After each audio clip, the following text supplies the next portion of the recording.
Yes. Speaking of, hi chat.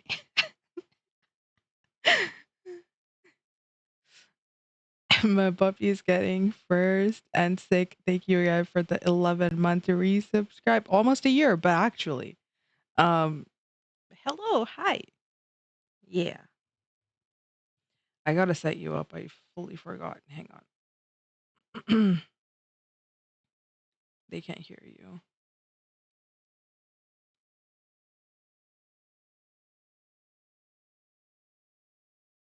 Um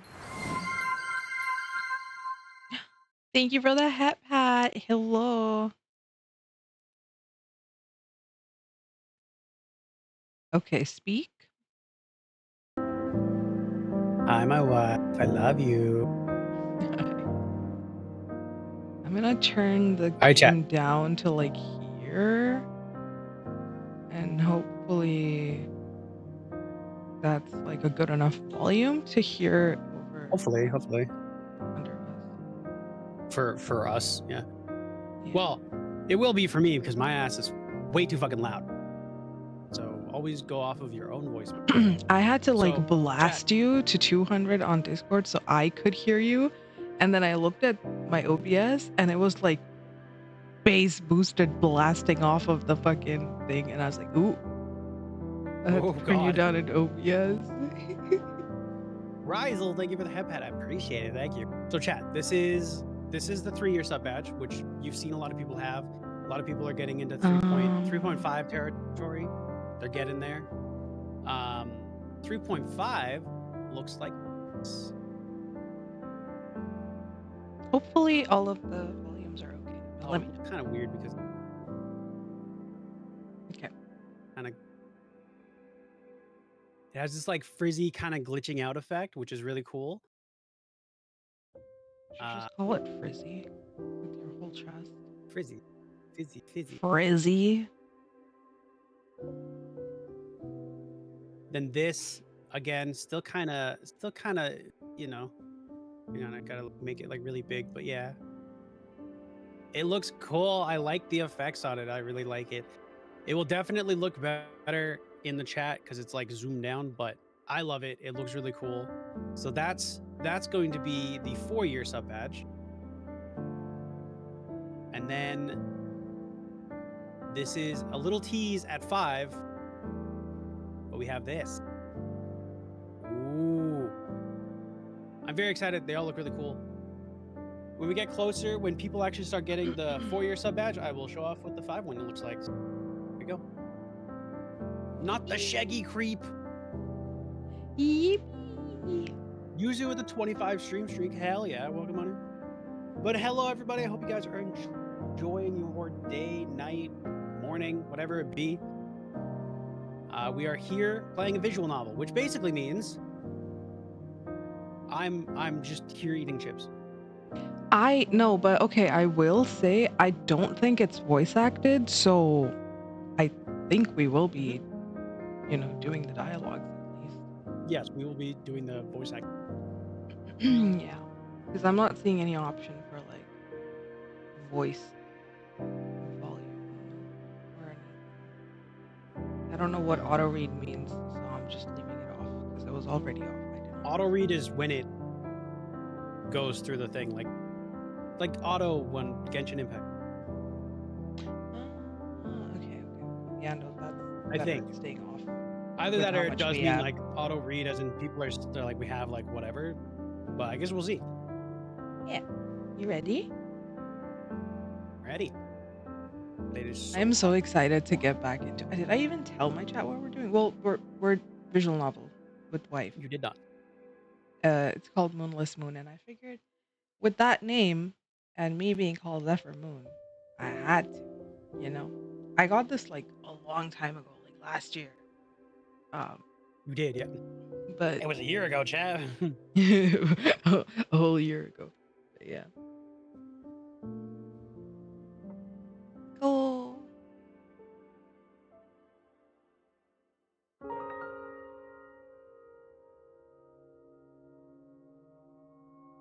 Sorry, Chad. I really needed to like. You needed Just all of a sudden was like sweltering.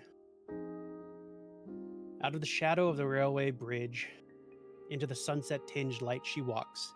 Feels like stepping into a whole different world. Aw.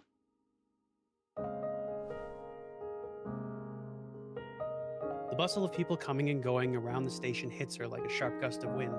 The thick fog of loneliness surrounding her is blown away instantly. The light shines right into Yomichi's eyes. What? You I don't know. giggling I said right weird.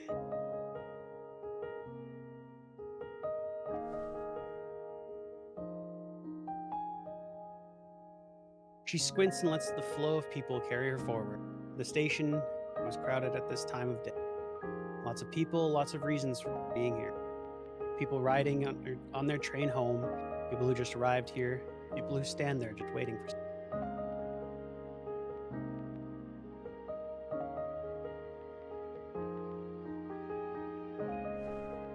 Oh God, she looks so sad. She looks so sad. Her hair looks like mine used to like 2 years ago. Oh yeah. You know what? Yeah. Yomichi liked it that way. The endless stream of stimuli flooding her sight and hearing kept her brain too busy to think. When she's surrounded like that, she almost forgets who she is. That's a huge weight off her mind. Real though, real. Woof. But she liked being under the bridge or in smaller alleyways just as well. One road away is all it takes. The crowd feels silent. If you listen closely, you could still hear them, but it was only a muffled roar from a distant world. You could look at the wind trying to rip off the tattered posters on the walls and think about yourself in peace and solitude. I love the word solitude. It's one of my favorite words. Did you know that? I don't think we've ever talked about I this. did know that, actually. I did actually know that. You have said that before.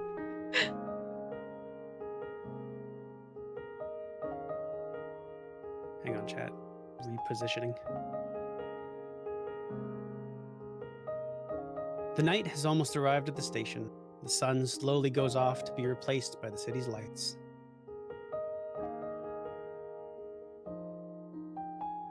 I'm gonna cry. I love the vibe of this game already. It's the music and the like way it's written. It's so poetic. This is right up my alley. What are these haikus? Yamichi strolled, waiting for the dark. Now, this station isn't close to either her home or her school. The chances of meeting anyone she knows are very, very low.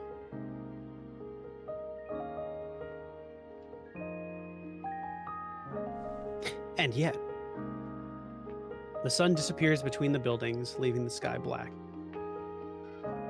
Well, it's a very dark blue, but Yamichi keeps walking.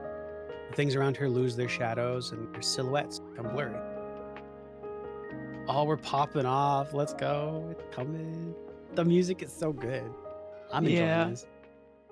In come the streetlights, helping those things cast shadows again. And then she loses track of where she is. Uh-oh. Uh-oh. She's Wow. lost.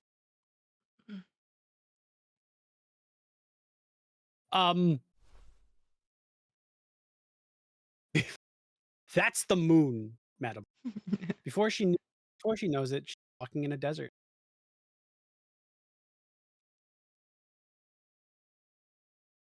That window won't be open for very long, chat. It is minus 23.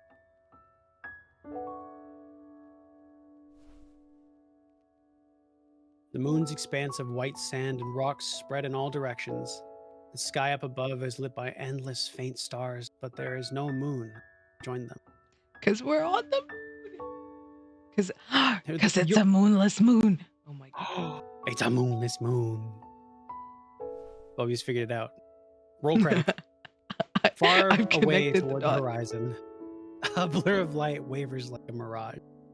You'd think it was a reflection on the distant sea, but she knows it's a large moon city. She's never been there, and she couldn't even guess how many days it would take to walk all the way to it. I want to go to a moon city. Moon city? Let's go. A white desert and a black sky. Those are the only two colors she can see. She feels like she could walk for hours with no addition to the palette. This, you know what? This game is well worded. I'll be honest, Yeah, it's really, and yet she keeps especially going. considering it's a translation too, because I think it was originally in Yeah, Japanese. So it was all in Japanese, so it's nice that they went in and translated it very true yeah, to form, I assume. yeah. And yet she keeps going, treading along as if on a familiar path.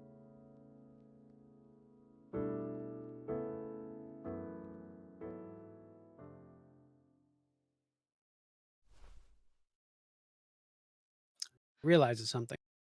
She's not the only one. Through this silent world where cannot flow. Oh, what is Well, we don't that? know what those say. Redacted. Red- Riddles! You're about to play a riddle. During riddles, click on the words on the screen to examine them further and keywords. You can place keywords in the hidden question mark slots in the sentences at the bottom of the screen. Once you've correctly completed the sentence, you'll be able to move forward with the story. Ooh, a gameplay loop that's fun and interactive. Should I take this? I'll do it. Hang on. I'm wondering if I should make the window smaller on my stream because the words are like hidden behind me. I think I might have to. Oh, Hang maybe. on. I will say that we've read this already. I will say. I know, but I don't want it to be like even like moving forward. I don't want all of the text No, I get to what kind you're of saying. I'm be just saying you hidden don't have to. behind me. If you were asking if you Hi, have to read this, I'm Yuzu. like, you don't have to.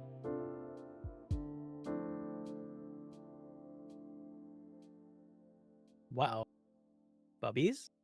Yes. Oh, like cut off. Oh, I said hi, Yuzu.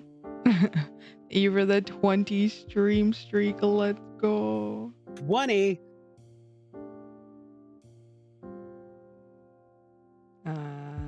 And then, do I have?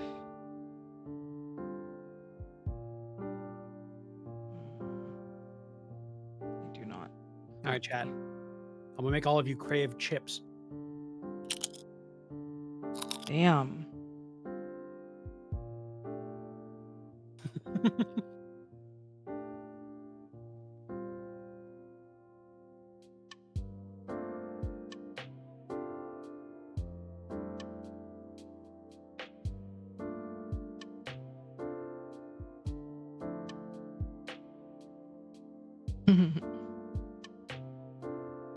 Okay.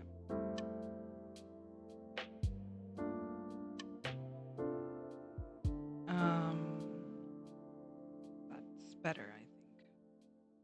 That people can Yeah, actually see what's going on with yeah. Chat. the Sure. visual. I hate what it looks. I need to work on like a proper overlay, but it'll have to do for now. Mm-hmm. He's okay, Bubby. I know, but like, still, hang on 1 second. Get there. Let me. Listen, if there's anything I know is that overlays change at least once a year. So Well, my issue is I just want there to be a little bit of a border around this. Nothing like specifically as that different. like my border. Yeah, yeah, yeah. Fair enough.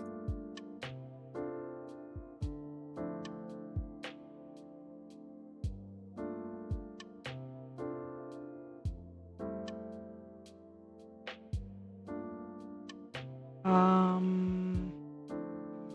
Mm-hmm.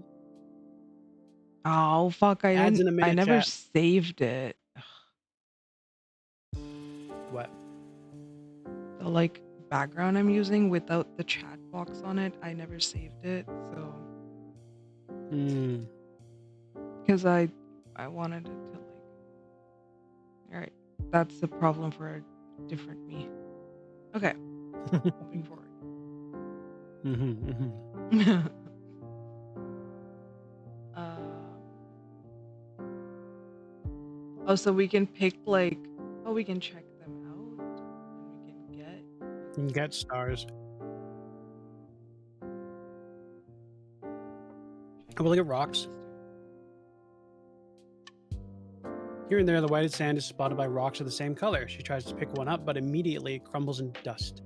Did all of this sand used to be the solid stone once? It certainly doesn't feel that way. This place feels too quiet for time to actually move forward. All right, well, we need time. How do we I'll get it's just we get the option to use. Do I need to okay. do that? Yeah, you knew. Go back. All right, then make sure you go over and click on I will, yeah. the stars as well. Yomichi squints at the buildings, wondering if people live there, but the city is too far for the dark silhouettes of people to stain the light from the windows. Even if there were people, walking all the way to them would take her days. All right, walking in time. Got it. Tutorial, this definitely is. Got it. All right. She realized something. She's not the only one walking through this silent world where time cannot flow. There you go. Hey, let's go. She realizes she's not the only one walking through this silent world where time flow.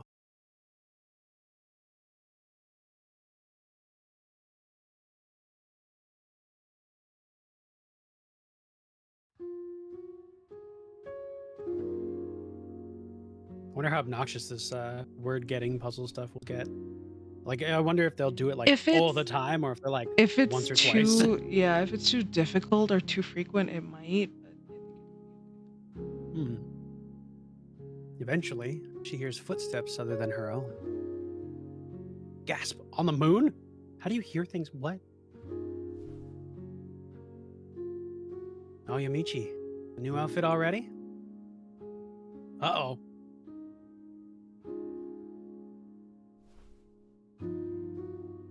Turn around and he is. Quick, Bubbies. You think it's one of a woman? Oh, we should take one character each. Do we know? Do Yomichi's and I'll do the new girl. Okay. Well, the first dialogue is obviously Yomichi. Yeah. Bought these yesterday. Are they cute? Well, they're unique. I feel like you should be Yomichi, considering the hair. Should I? Okay, I'll do it. Also, main character. Okay. She utters lazily with her hazy eyes pointed at the print on Yomichi.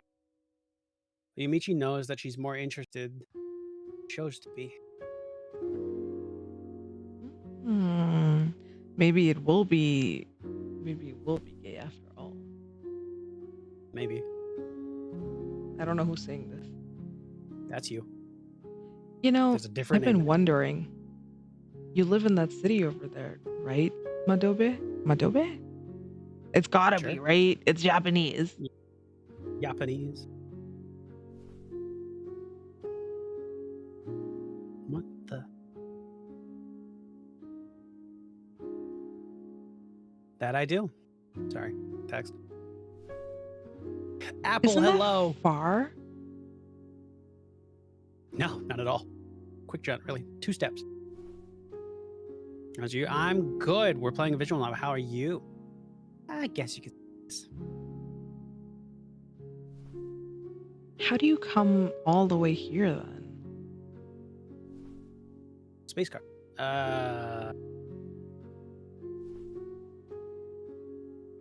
Adobe gazes at the mirage-like city he just said she lives in. Did you know? She asks with a sudden impertinent smile on her face. Know what? That skipping along makes you faster. Almost as fast as... I didn't know that. You're good? I'm glad to hear it. Hell yeah. Yamichi tries skipping, but each step still only brings her one step forward.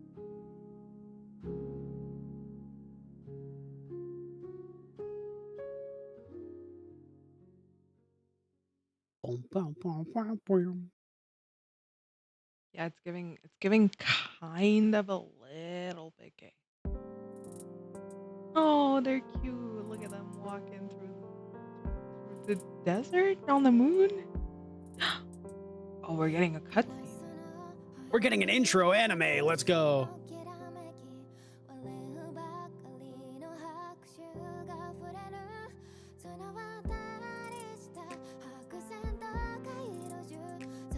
Here you go, chat. Turned it up a little for you.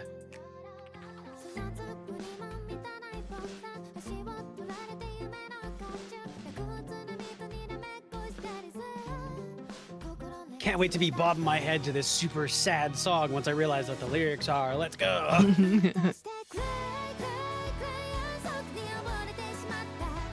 is she falling apart? She might be doing the time travel thing. Or space travel thing.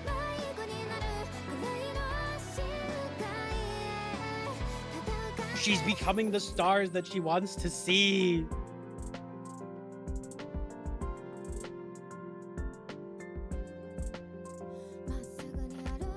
Moonless Moon.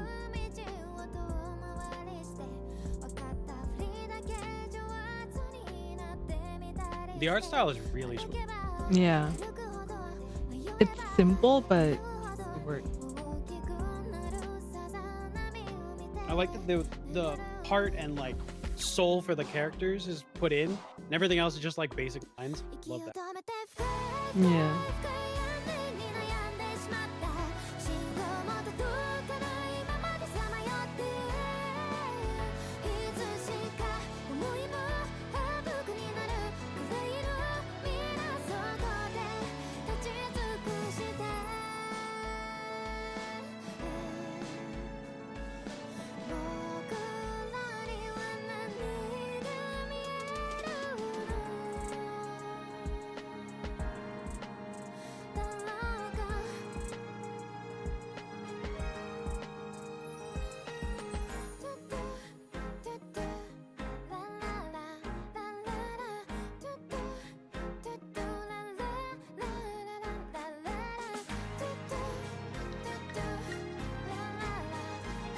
This is when we learn that this is like coffee.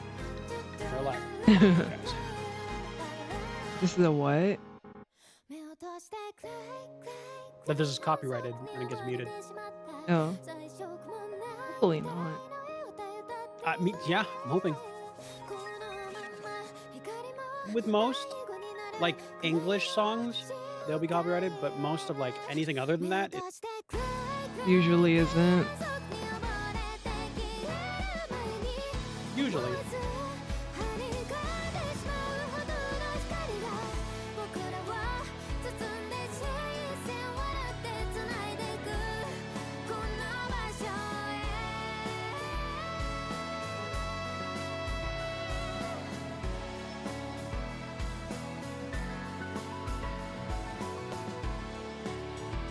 Oh yeah, chat, the new Pokemon starters got shown off.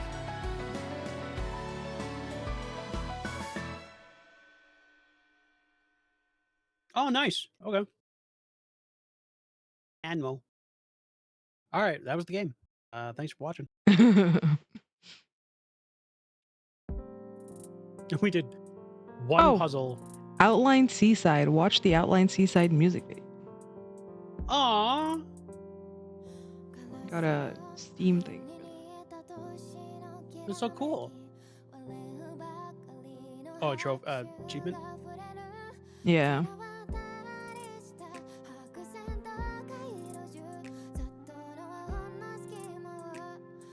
Bubbies, this might be gay. A little bit, yeah. I like that you chose the game with 2 women in it and like nobody else ever present. And you were like, I don't know if it is. I'm like, okay, well, because it didn't specifically say that. So I was like, I don't know, man. You know what? Maybe they're friends.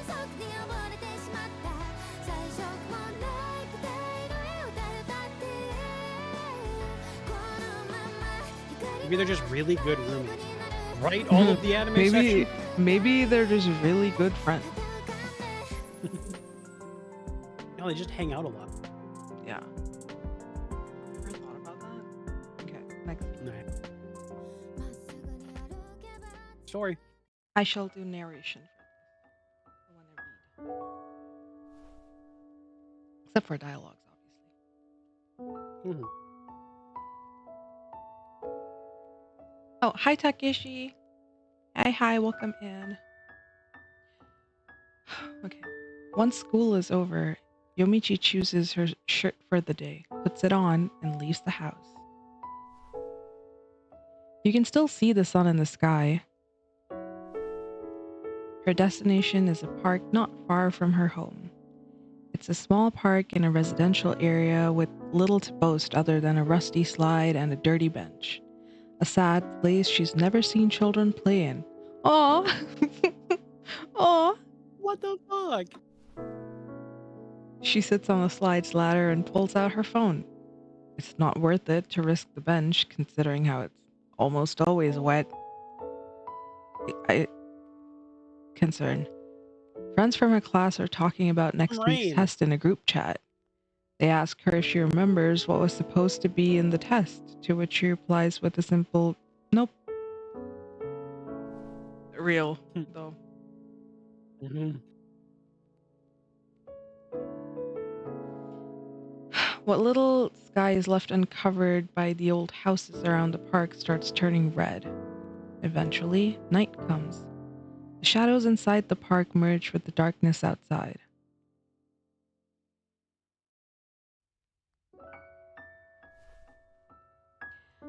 As the wind seems to take away the last ray of light still hitting the city,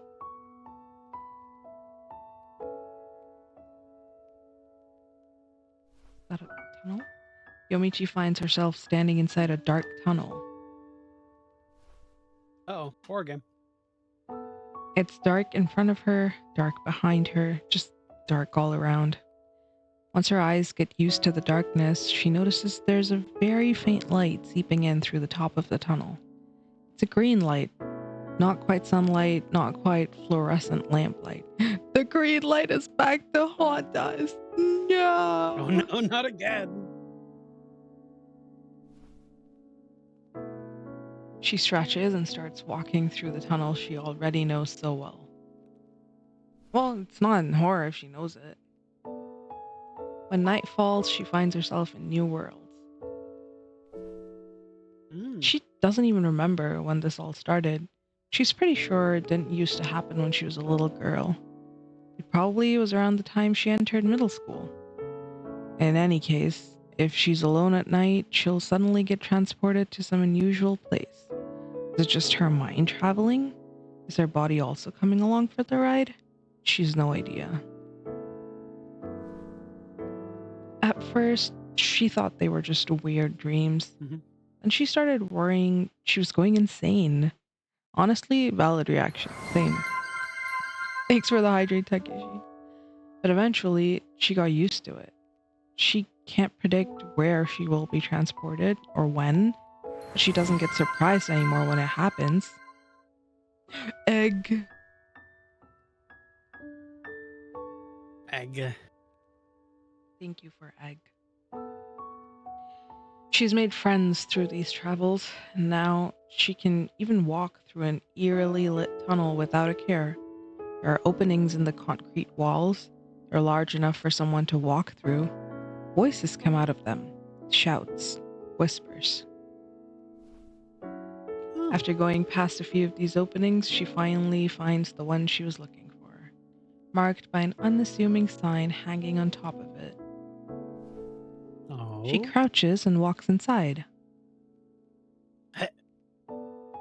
Thank you for the sound effects, puppies. Well. Good evening, she says. Oh, is it a bar? It's a bar. Your line. No, puppies, I think that was your line. I don't know. Oh, hello there. Oh. What about? Could be. No. The apron-wearing young man Oh, behind the counter smiles at her. I like his fit. yeah. Why We've is been it watching a moving? lot of Bridgerton. it's a cute fit. There aren't any other customers tonight. Shortly after she sits in front of the counter, the bartender serves her a cup of coffee. Along with the steaming cup, he hands her a shallow glass container. It kind of looks like an ashtray, but it isn't one. Yomichi's too young to smoke anyway. She slides the container to right below her face and looks into it. It's empty and polished to a mirror sheen. Ooh. She grabs the cup and takes a sip. Yomichi never particularly liked coffee. She got used to the aroma because her parents drank it every morning. No matter how many times she tried it, she just couldn't enjoy that bitter taste. The coffee they served This is here, me. however, was the exception.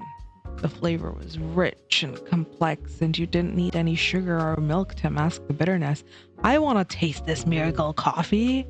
Oh, miracle coffee. Actually, thank you for the hydrator. One time, she even asked the bartender if he did anything out of the ordinary to make it taste like that. When he replied, "Nothing special." Nothing special. Oh, my bad. She knew that it was a humble way to tell her that he put in a lot of effort in choosing the beans and extracting the coffee, while also implying that there was no secret ingredient.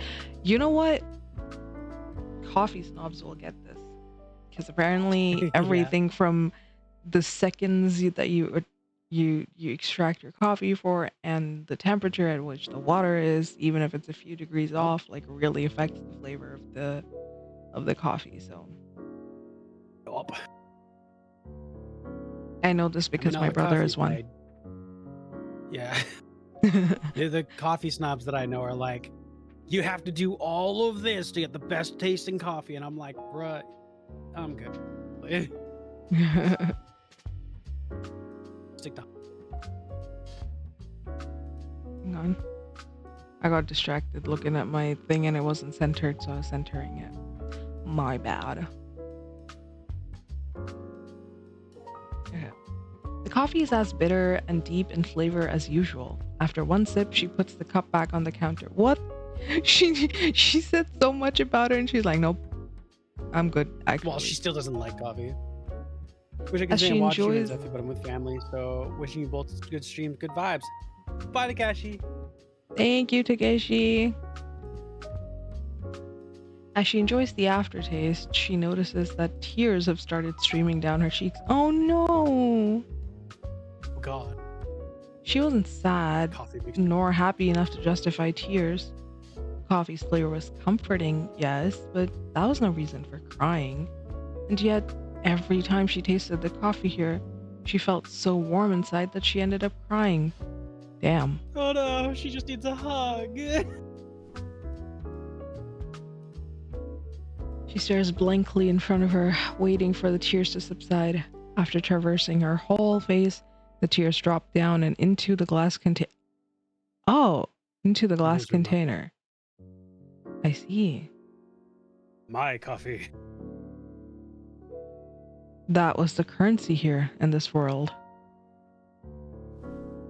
The bartender gives you coffee and you pay him in tears. She's seen other customers here before, and they all did the same thing. They'd fill the glass container with tears even when they were in the middle of a pleasant conversation.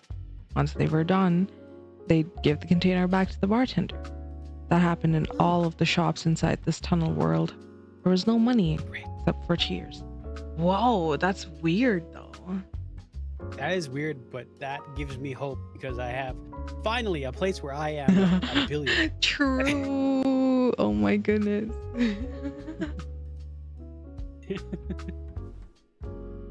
Keep the tip. She thinks that it's nothing about the coffee making her cry. It's just the way this world works. In her day world, you cry when you feel moved. Here, you cry when somebody gives you something.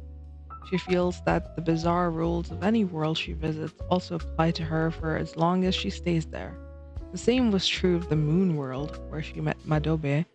She could breathe just fine, despite having no air to breathe. Moving from a world to the next changes a lot of things.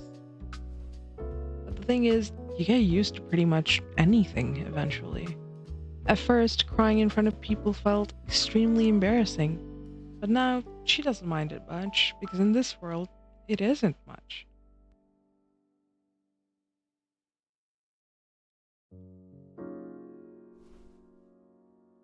She turns her teary eyes upwards and sees the bartender cleaning a cup. Now, she never speaks of her world while she's in this shop. But the first time she found herself here, she'd started talking about it. The bartender wasn't in the least bit surprised, but he also looked like he could not care less. He treated every customer the same, regardless of who they were and where they came from. That was his policy. Not a bad policy. Well, kind of not a bad policy. No, that's a good policy. That made her feel Good comfortable. policy. I said that's a good policy because you treat everybody the same. It's matter your status, your where you're from, anything Yeah, like but what that. if you're like treated like a an evil customer. bastard? Well, okay. Probably treats the civil people all the same. If you're True. being a, just send you out. True. That made her feel comfortable, which is why she often came back and started following that rule herself. Mind if I talk to you, Hoshi? She's forgotten how she came to know this, but the bartender's name is Hoshi. Of course. Nobody even bothers asking. No. Is it weird? I'm sorry, I'm not used to this kind of place.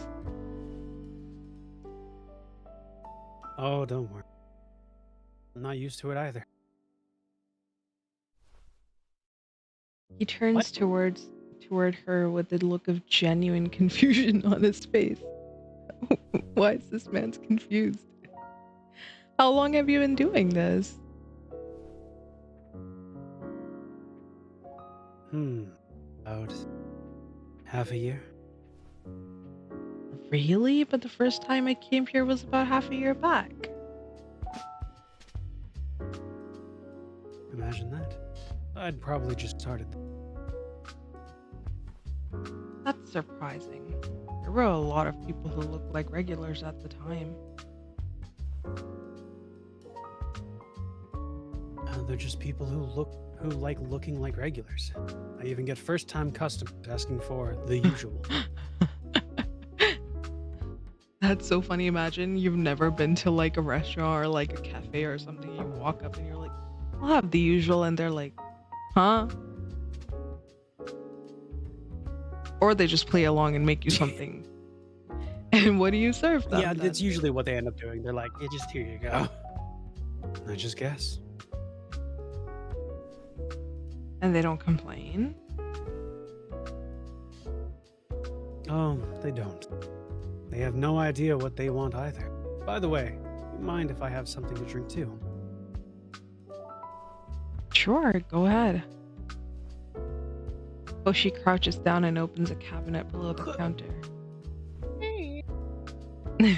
What were you doing for opening this place?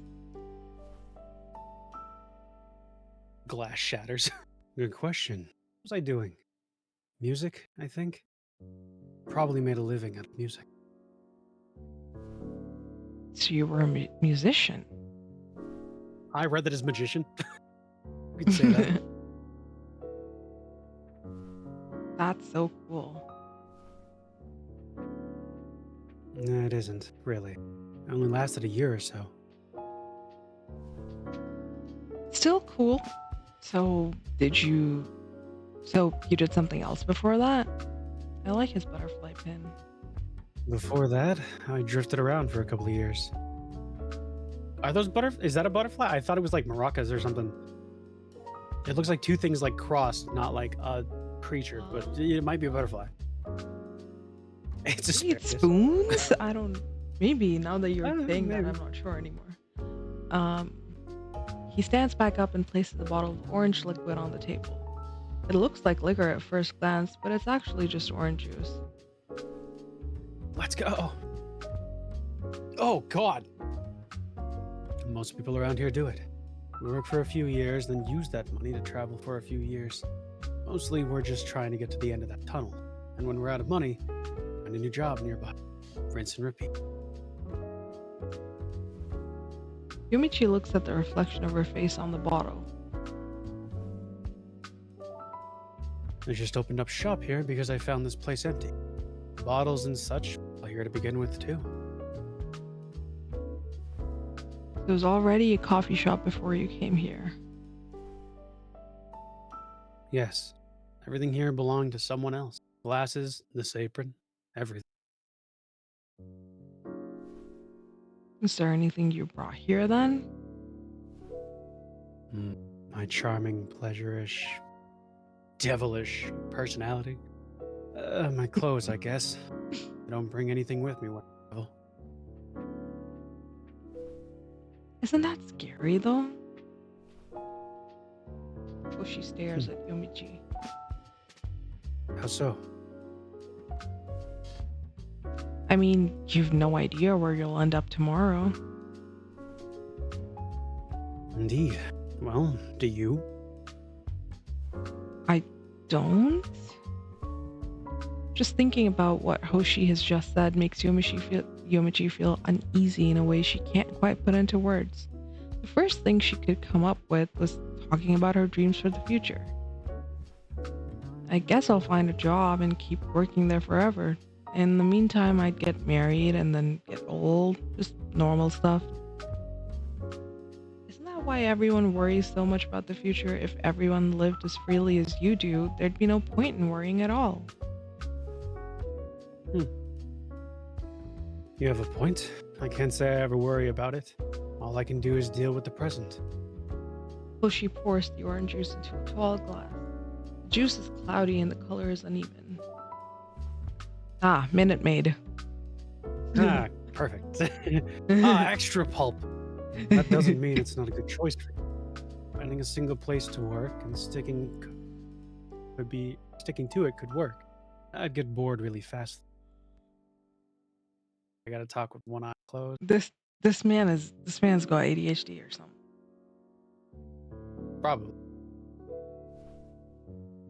You really are the carefree type. Doesn't that make everything else easier? Yumichi isn't so sure about that. She isn't even sure there's a correct answer to that question.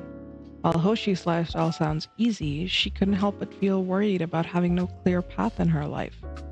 In her case, that sense of uneasiness would be stronger than the enjoyment she could get out of it. But maybe a few years from now, she'll see this with different eyes. Maybe. At least all the people around these parts are like this. They just can't stay put in a place and grow roots. You just go with the flow. Water. It's nice not to have to think about where you'll end up next. Yumichi's starting to get convinced about the merits of that lifestyle. So you'll move out of here eventually? I sure will. When I get bored of it, or when I have enough money set aside, whichever comes first. Aw, that's sad. Why? I'm sure this place will get a new bartender in no time once I'm gone. The look of genuine confusion on his face makes Yumichi realize that for people of this world, this is the normal way to think about things. Say, what's at the end of the tunnel? That's what I'm curious about. Bliss. No idea. But I've never seen anyone come back after getting to the end, so I'm sure there's something. Or they're all dead. Or they had raptured. Yeah, they get to the end of the tunnel and they get handed a construction mallet, and they're like, "All right, build the next part." Yeah. Which way is the end? That is a chilling question to ask. to the right as you leave the shop. What if they were all Hoshi, like, oh, fuck. yeah. Hoshi empties the cup of orange juice in one go before making an utterly terrified face. This is it's no good. Be this out. Extra. Yomichi laughs. I dislike orange juice because it's sour.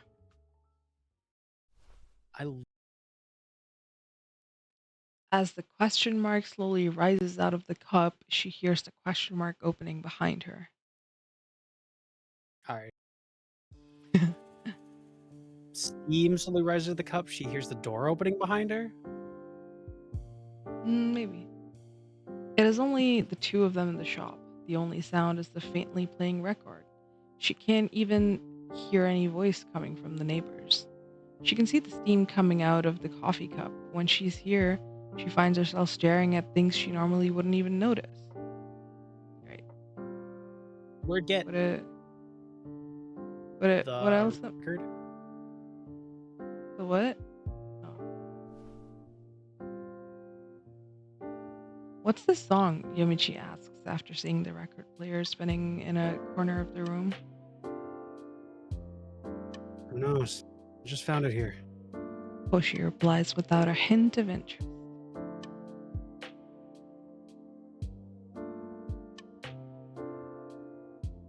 Okay. We don't get anything from here.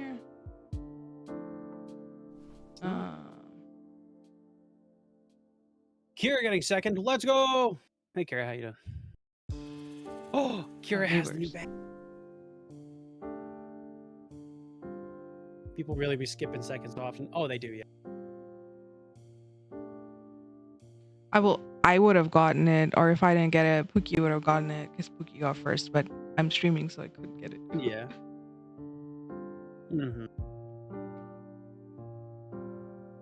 I've never been to the shop near this one. What is it? I wonder. I've never been there myself. Hoshi says while staring at the wall. It could be empty. Or maybe just an apartment.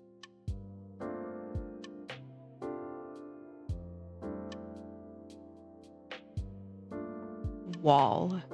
Sean with the 69, let's go. There are also people just living here? Oh, yes.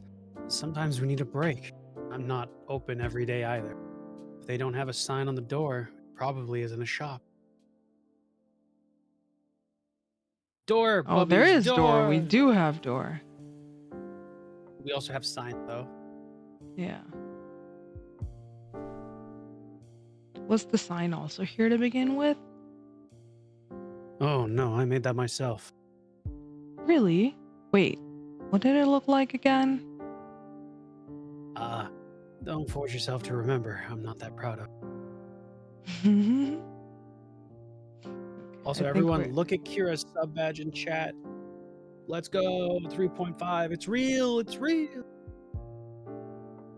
I think you could probably just. Yeah, I think I just figured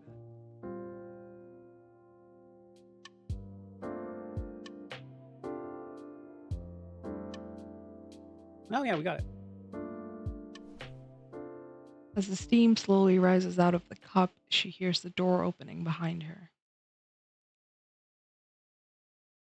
I wish I could make like a every time it was like the question marks. A glitchy sound. Yeah. The shop's door opens and two customers walk in. Seeing this, Hoshi gets back to working. All the other customers do just as Yomichi. They drink their coffee, they pay with their tears, and they don't talk about themselves. She doesn't know whether they're travelers from this world like Hoshi or people who stumbled in here from another world. What she does know is that nobody here would care either way. She's sneaking a glance at the customers as they order their drinks in between chatting. Suddenly, her phone buzzes in her pocket. How does her phone still work in a tunnel? Magic. She's disappointed. She hasn't even finished her coffee yet. She looks at the screen and How did sees she a get in the text from random her tunnel that parents. never ends? What time are you coming home? Oh, well, what time are you coming home today? The usual short question. She turns off the screen with a sigh.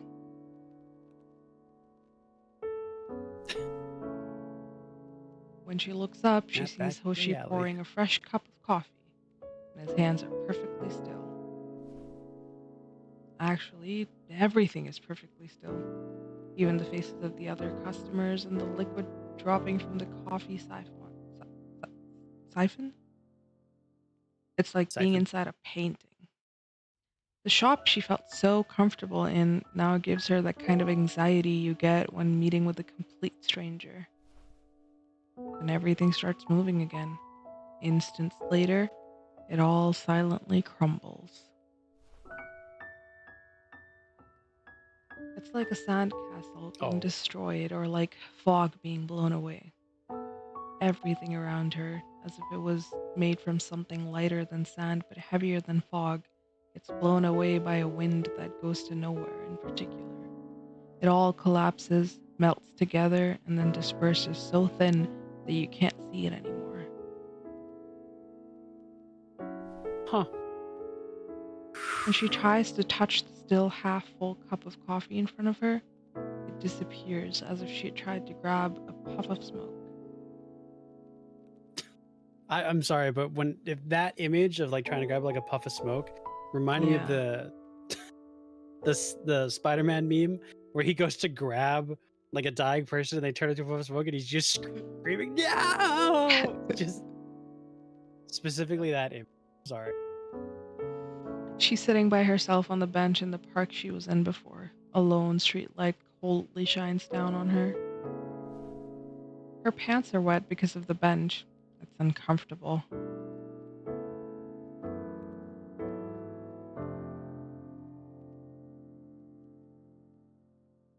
I don't know if it's paint, rain, or what. Oh, we don't get a music video? Oh, this one was just the back streets back. All right. Thanks, Kazuya Morita.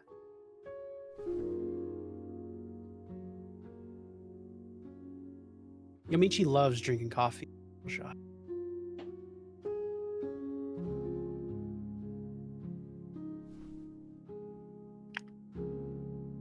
She likes the eeriness of the tunnel. She likes how she'd end up crying even with any strong emotion. And she likes the way the bartender.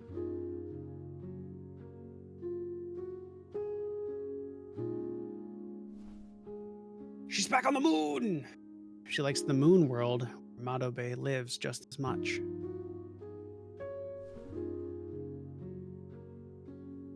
I don't know. How do you skip? That's you. What? You can't skip? It's not like I can't.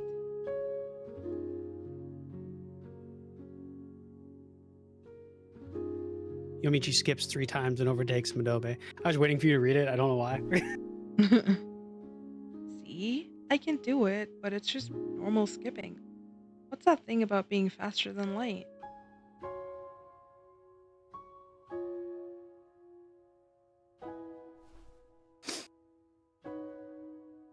Seeing other This one's people a skip brat. is kind of funny.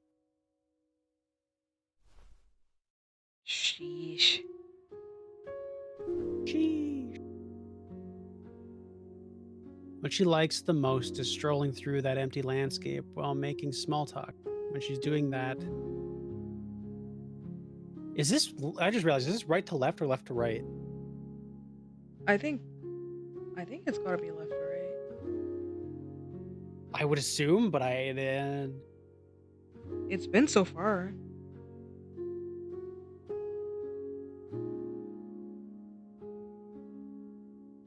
Okay, well, we'll just keep going.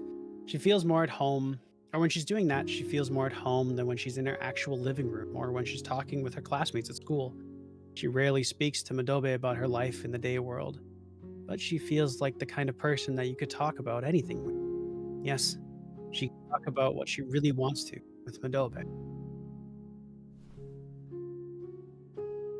Skipping is like, well, do you ever watch videos on your phone? Yeah, of course. Nerd. And you can skip ads and such, right? Yeah. Chat, any primers? You too can skip the ads for just a quick short fee of a subscription. Imagine if she just starts shilling subscription services. The same thing. You instantly move forward in time by skipping. Oh, that's a cute concept that they took, like, the concept of, like, skipping things on, like, video services and be like, "Oh, yeah, if you skip physically, you just move faster than light." Yeah, Wait, that's also skipping, but is that what you meant? it is. Manabe laughs so hard, squints. She looks like she's having. She looks like she's having so much fun that Yomichi can't help but laugh as well. She knows that Manabe makes no sense most of the time. Maybe she's just doing it on purpose. Maybe it is a rule of this world, just like the weird rules in the tunnel world. And Yomichi, as a newcomer, doesn't get it yet.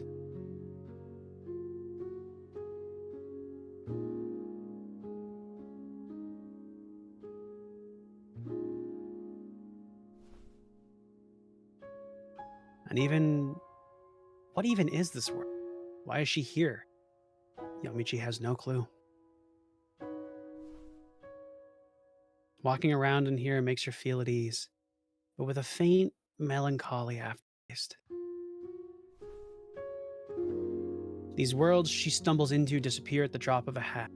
All it takes is her phone ringing or even just thinking too hard about the day world, and it all goes away like a fog in the wind. She can come back eventually, but she really has no say in the matter. Maybe tomorrow, when the sun sets, she won't actually get transported anywhere. Lately, she wonders whether it's okay for her to be in these places at all. Thinking that the fun she has chatting with Madobe could suddenly end forever is as sad as it is scary. Okay. Moreover, the thought that she only feels at home in these weird, ethereal, ephemeral places is just as scary. Would she be fine if she lost the ability to visit them? Probably not. These worlds are already something that she cannot live without. I mean, fair.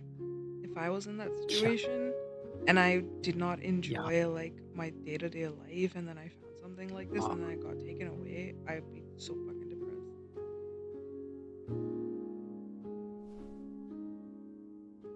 there is another thought that she tries to shove away from her mind. Maybe she is the one who created these worlds. Children take in stories of books and TV shows and start creating things in their imagination. Worlds where they are rescued by charming princes or where they could live a laid back rural life in a forest. Could it be that she walked into a figment of her imagination? That's called trauma. Oh no. That would mean that no part of what she sees now is real. She would just be creating pleasant delusions to escape reality. Ah, Maladaptive daydreaming, are daydreaming we? be like, Maybe one day she will have to forget about these worlds. Maybe she will find somewhere in the day world where she feels at home and can live a normal life just like everyone else. That day could very well be today. Still, she can't say goodbye to Madobe. She keeps half listening to her weird, possibly fake tales with a smile on her face.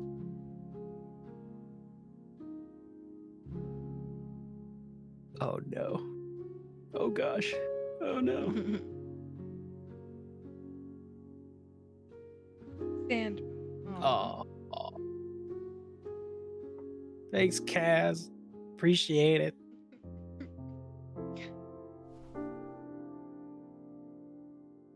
Your line. Oh, Yumichi, welcome home. Or welcome. Bed.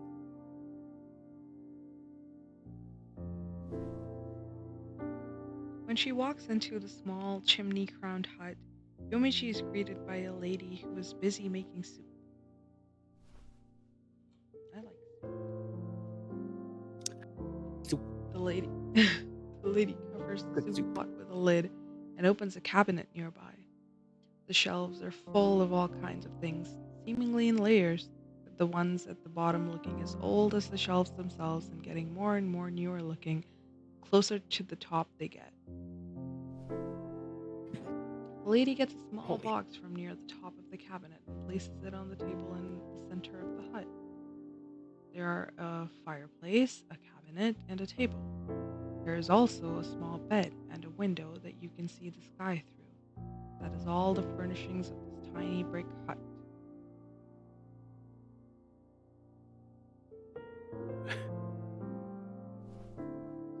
Cottagecore.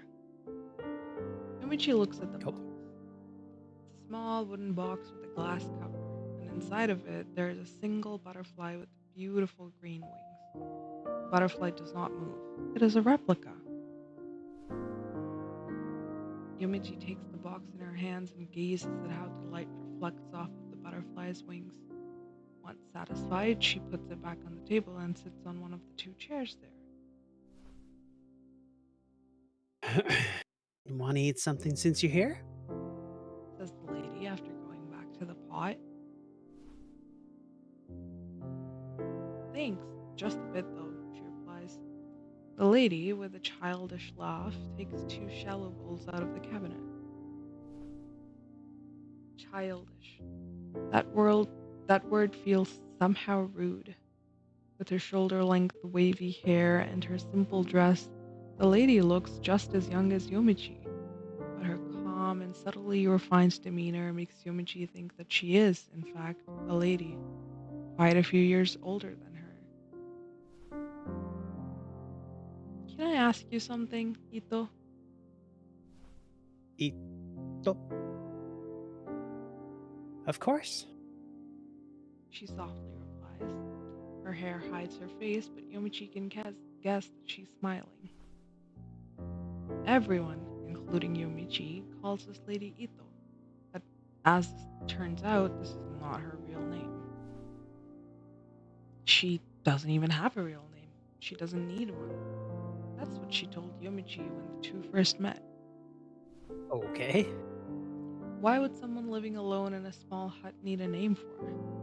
It's not like there's anyone calling for her, except, of course, for occasional guests like Yomichi, who resort to calling her Ito. Yomichi has to wonder what it feels like living without anyone ever calling your name. Why do you have chairs and dishes and pairs even though you live alone? Maybe she wants to eat 2 bowls of soup sometimes and put her feet up on the other chair, Yomichi. Damn. She likes perspective changing, actually. Ito hands a bowl of soup to Yomichi and then sits down on the other side of the table. The soup glistens as if it were liquid gold. Because I get guests Because sometimes. Oh, you were late. I'm sorry. no, you go for it. No. I was in the flow. I know. Because I get guests sometimes, like you now. I wonder if they're also like space jumpers, like reality jumpers like her. Yeah. She laughs Or they're once different again. like things in her mind. Maybe. The extent of her elegant and refined demeanor ended when she opened her mouth. Somehow, to Yomichi, the way she spoke felt like the purest, most unadulterated way to speak. It had the purity of someone who naturally picked up on words by living alone in a hut. Oh, but come to think of it, it's because I used to live with my mom here. Oh God. You have a mom? Dad.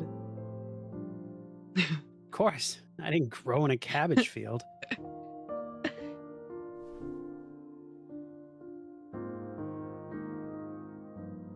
That's such a funny thing to say. No, yeah, I mean, so what about your dad? Ito shakes her head. That I don't have.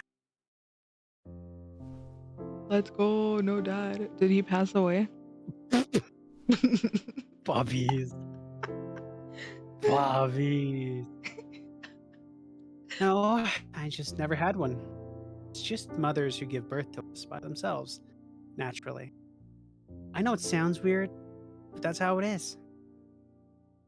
I'm just saying. Shh, Wow. don't be just saying. It seems so mean. She's happy about it. What do you mean it seems mean? Happy about it. It is what it is. Yomichi assumes that this is just another way in which this world's rules are different from her own. She knows that there are all kinds of worlds, and Ito is probably the only inhabitant of this one. All the guests that come to visit her do so from other worlds. This is actually how Yomichi first learned that there are other people able to travel between worlds. Not that she's ever run into one. Yomichi brings a spoonful of soup to her mouth. The gold liquid tastes as precious as it looks. The large pieces of carrot and potato are cooked to perfection and melt in her mouth. Yummy! Oh, stew. Carrot and potatoes, two things that my bubbies love. Nice. Are all of these veggies from your field back there? Oh, yeah. I grew them all myself. That's impressive. I only grow what I need to. I also use some ingredients that people brought me for the bouillon, though. I only have sheep. Sheep. People as in guests? My favorite sheep. Yes. Sometimes they bring me stuff. That butterfly. Ida points at the small wooden box with her gaze. This isn't the first time someone had given Yomichi a replica like this. Can I ask about that? Head, as long as they're questions I know the answer to. Who brought you this and why? Did they ask you to give it to me? As for who, I can't quite remember. It wasn't even that far back, but I just forgot. Her usual smile makes it difficult to tell whether she's avoiding the question or she genuinely doesn't know. And I was told to give this, yes, but probably not to you specifically. If I recall correctly, I was told to give this to the next person to visit. Hmm. Hmm. After swallowing the soup, Yomichi goes back to staring at the butterfly's wings. Sometimes people from other worlds give her insect replicas. Nobody ever told her the reason behind it or why they're insect replicas specifically. All they tell her is to bring them back with her. They aren't even gifts per se. She's just keeping them for someone else, apparently. Hmm. She had no clue where these replicas came from and where they were supposed to go. She still went ahead and took them. Maybe this is yet another weird rule from another world. Still, it's a very small price to pay for this good of a soup.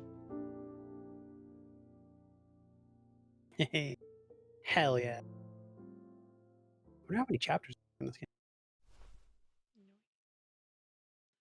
Looking at the blank reflected into the soup, Yumichi takes the in her hand.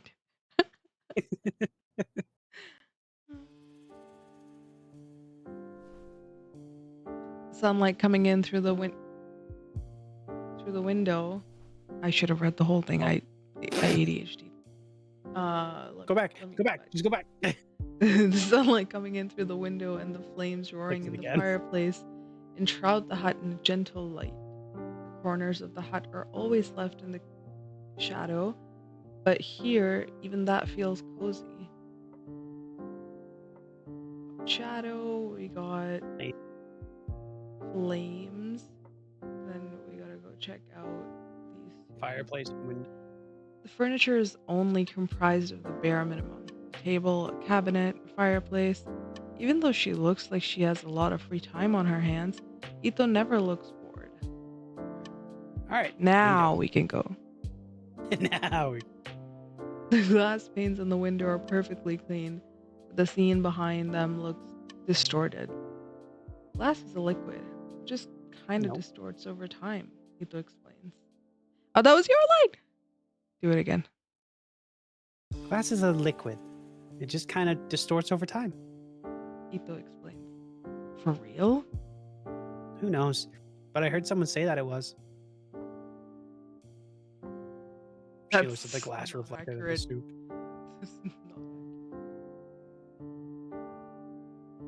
Yomichi takes the flames in her hand. Fireplace.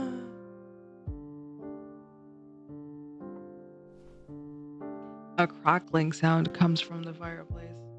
Its wavering light dances on the ceiling. Do you cut the firewood yourself? Rarely. Some guests just bring it to me, and it's usually already the right size. Oh, so it's not from here. Of course, there are no trees here. I can see the trees in the window. What are you talking about? Right there. Yeah, but the window's made of water and weird. Ads in 3.5 minutes, chat. Look at the ceiling reflected in the soup. I think it would be flames, no? If you got trees in the field behind your house, would you do without people bringing wood to you? I wonder. I feel that even if I planted trees there, they wouldn't grow. There have never been trees there after all. Yomichi wonders if the wooden spoon in Ito's hand was also brought here from another world. Yeah, I mean... Spoon. Oh, takes the There. spoon in her. Yeah, I think that's it. Maybe her Oh. reflection? I feel like there's gotta be at least one. I think it's gotta be either ceiling or flames. And then takes the spoon in her hand, right? Why is field blue? Wait, this could also the not be the most last recent one that we got. How? There's nothing else. Go back. There was the other paragraph. It's still the first paragraph. We still have to click on time.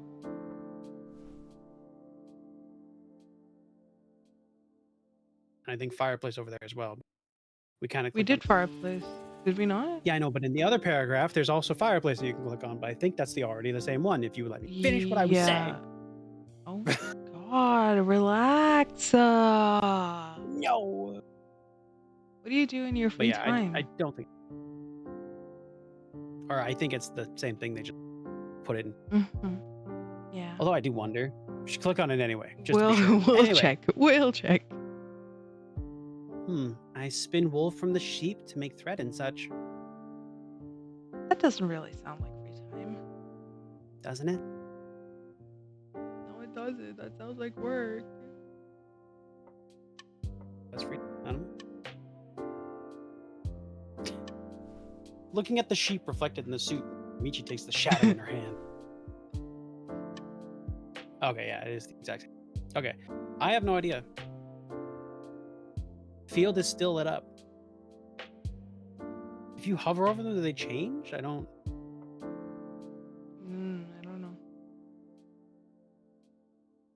Yeah, I don't know why. I thought it was because it was the most recent one we got, but... I thought so too when you said it, because it's like... My bubbies is learning my confidence. Was that right? Apparently. I wonder what happens if you put the wrong thing in. You should try it next time. Looking at the ceiling reflected into the soup, Yomichi takes the spoon in her hand.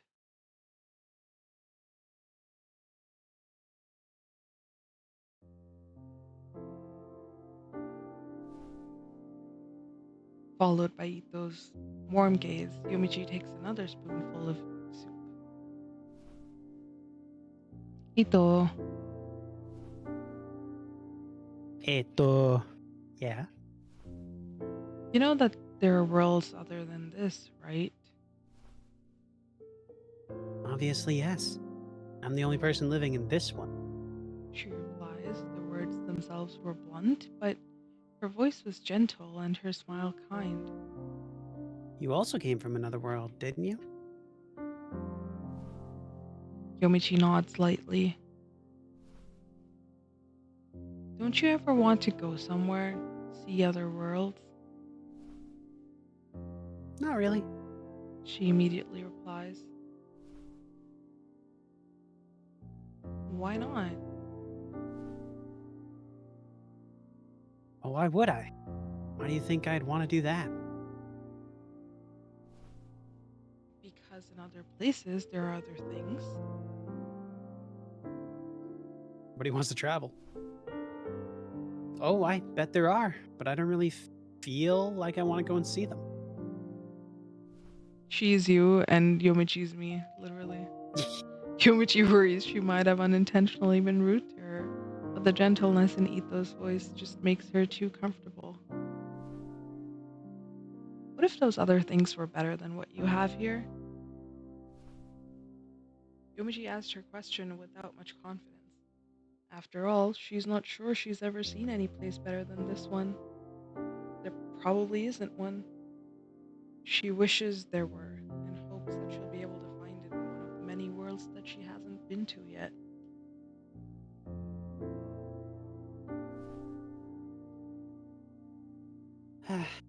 Sometimes people we ask, Ito replies with a gentle, somewhat aloof voice. but I just can't imagine a place more wonderful than this. What does that even mean? A larger place? A place with more stuff in it? No matter what I imagine, what I have here seems better.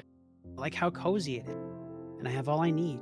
Of course, maybe I just say this because I don't know what is actually outside.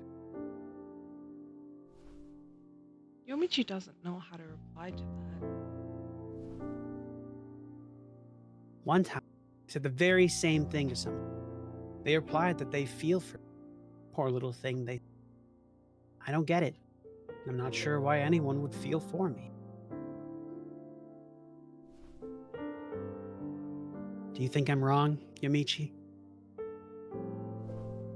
Her hair kind of looks Do you like think yours too, I Bubbies. can? Less Oh, you know what I crimpy, look like? but me? Well, Oh, I'm not being sarcastic. I genuinely want to know. Could I really try to go somewhere? Would I find somewhere better than what I have now? And mind you, I really can't imagine what better even means. she smiles at Yomichi, who can see her own reflection in Ito's eyes. They are bright and clear. Staring into them almost makes Yomichi feel inadequate. I'm sorry.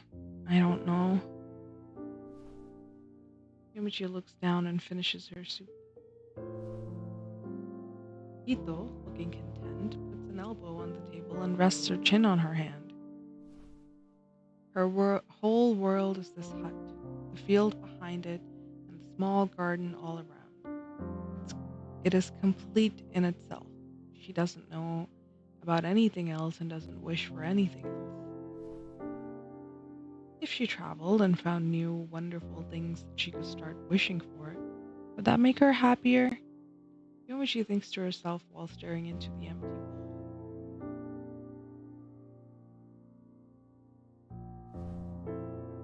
Ito is staring out of her one little window. I like the cursor in the middle of the screen.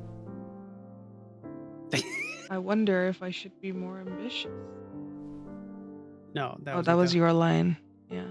I wonder if I should be more ambitious. Outside the window, the peaceful panorama seems to go on and on forever.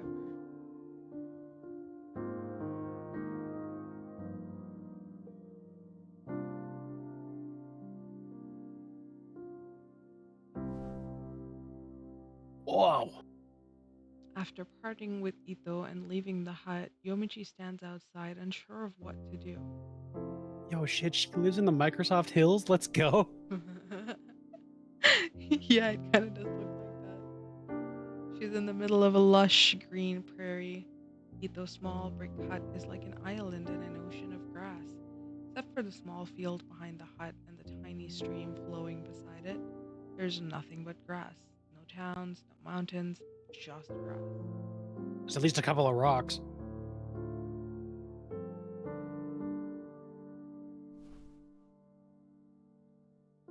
The breeze feels nice, and the sky looks as wide as it could ever be.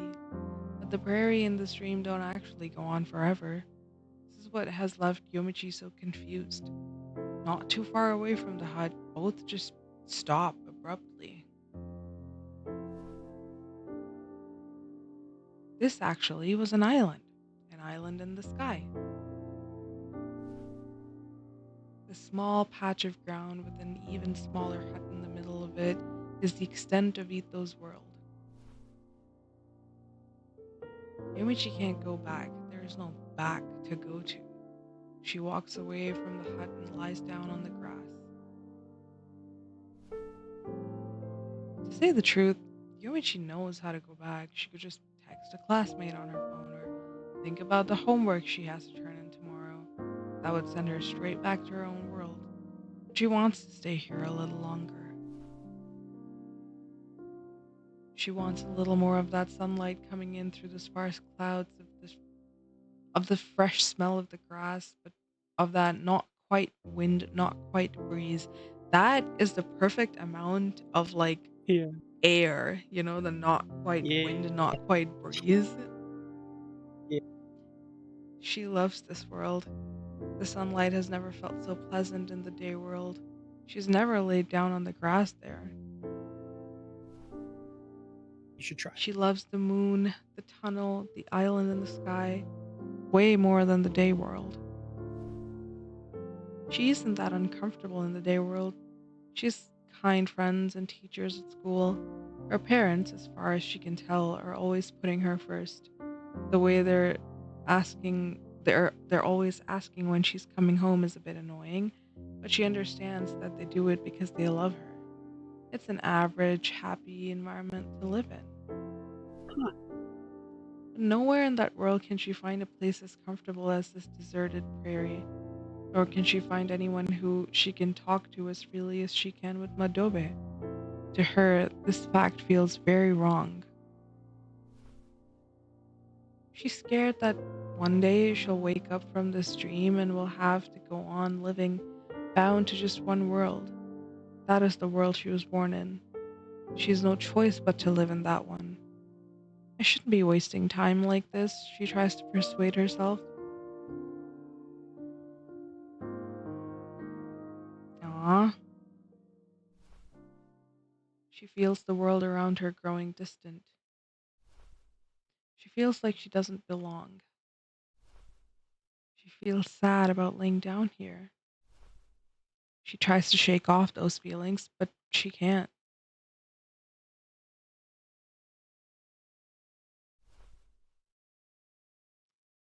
Suddenly, everything crumbles into dust and fog.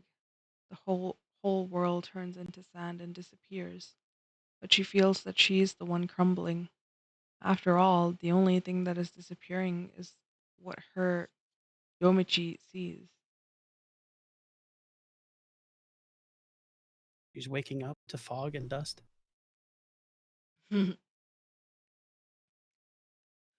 After everything has completely disappeared, she finds herself staring at the shining stars in the sky. She's laying down on the rooftop of her apartment. The pleasant smell and soft texture of the grass are nowhere to be found. The hard concrete floor hurts her back. The only thing remaining of that world is the butterfly replica in her hand. Well, if that's there, it's not probably not a daydream. Ah. Mhm. Finish chapter Oh 1. Read fuck. to the end That of was chapter just 1. chapter 1. Yup. Hour and a half in. I don't know how many Mhm. chapters there are. Do you want to look it up? to look see how and Moonless Moon.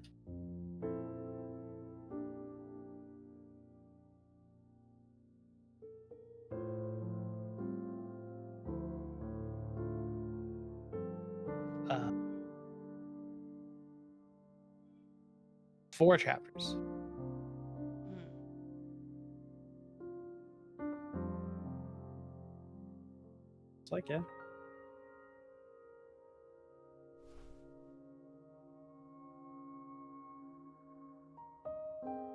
Your turn.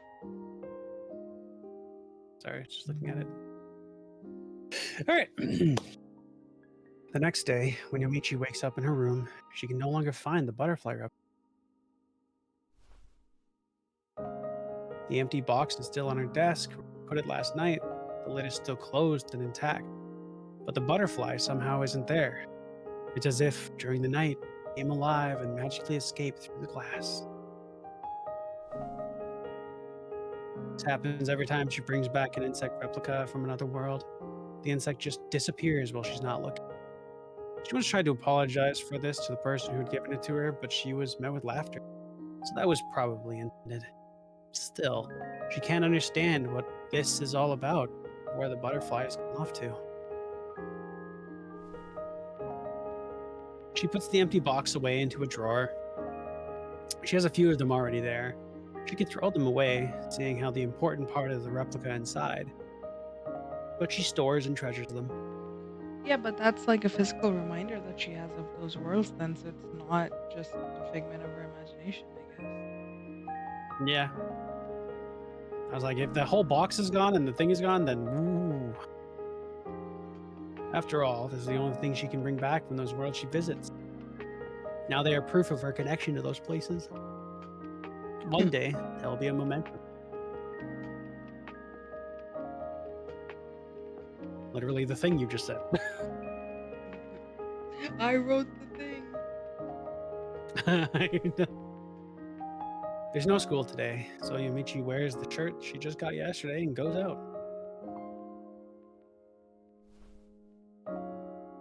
She's riding the train to her usual station, a large station full of people. It isn't even the largest station in the area, and it's a bit far from both her house and her school. There's no real reason to go there. The music is so good. Oh my god, Shibuya? She's on the Akiba Strip. The people going around town all have reasons, all have goals. Getting to work, shopping, having a secret meeting with someone. If she happens to sit next to one of them, there's nothing but a coincidence. She doesn't talk to them, she doesn't look them in the eye, and she overall pretends that they don't exist.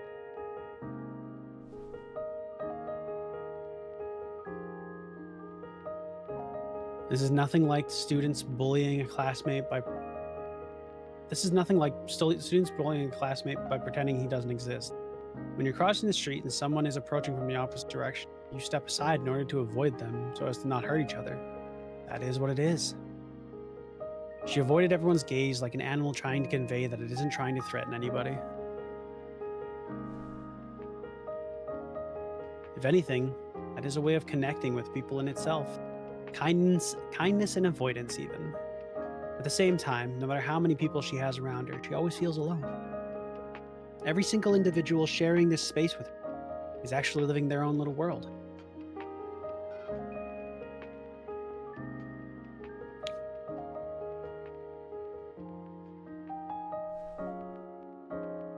She gets out of the station and into a smaller street where the buildings cut out some of the sunlight and most of the noise.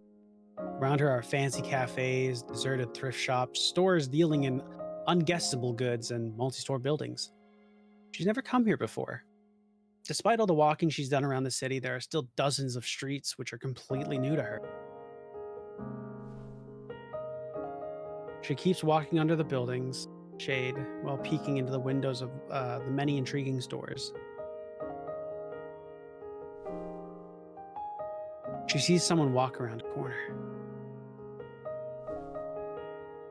She could only catch a single glimpse of this person. Fuck, it's Madobe. That glimpse was enough to surprise her.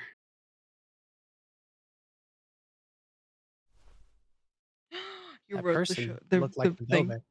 Madobe. I wrote this fucking game. Let's go. Amici stops walking. She's feeling something familiar, like when a world crumbles into dust before her eyes. She feels as if she's floating in midair. The world around her suddenly stops feeling real. The day world doesn't crumble and disappear. Colors that seem to fade uh, come back as soon as she blinks. She considers running after that person, but she doesn't. Why not? Madobe could never be in this world. It must be someone else who just happens to look like. Maybe this person doesn't even look like Madobe all that much, but Yomichi felt she does because of how much she wants to see her. Okay. She sighs and drops her gaze to the floor. Gaze. She feels her throat clenching. This feeling of pathetic sadness brings her on the verge of tears. She needs that world, so much so that she hallucinates its inhabitants even in the broad daylight. Walking on the street that seems to flip everything on its head, the real world now feels like an illusion, a dream, a distant mirage.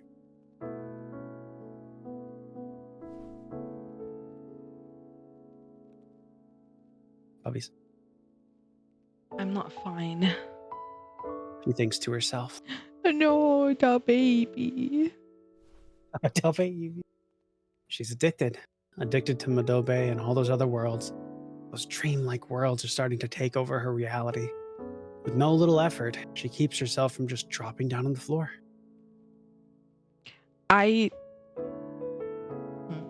Yeah. Go on. It hits a little close to home as someone who's like been in a situation like, obviously not in a space traveling situation, but with other things that you use to cope that kind of take over, that go past coping and turn into like your like reason for existence a little bit, Yeah. while you avoid the real world, and how like that realization feels and how coming out of it feels. It's rough. Yup. I don't think I read whatever that line was. Yeah. As she passes by it, she gives a quick glance to the alley that Madobe lookalike walked in earlier.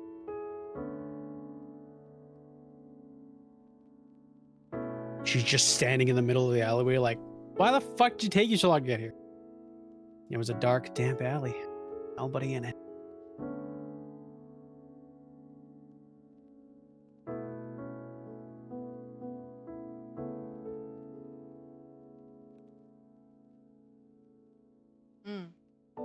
Ooh. Twas the same.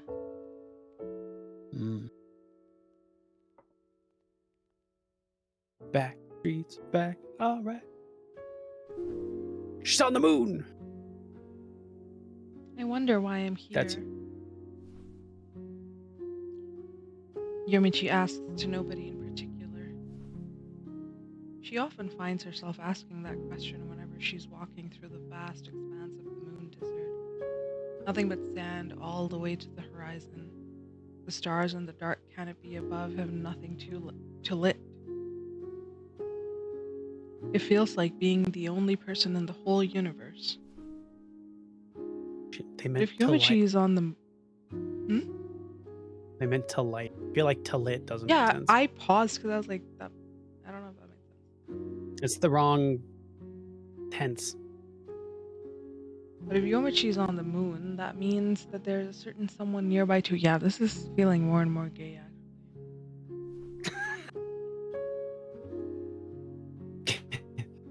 Going through your philosophical phase? Madobe asks nonchalantly. Maybe I am. Whenever she comes here, Yomichi always runs into Madobe. She isn't trying to, after all. She still doesn't know how to get to that faraway city. And they aren't arranging it beforehand. But every single time, it just happens. Seeing her face is what makes this moon world feel complete.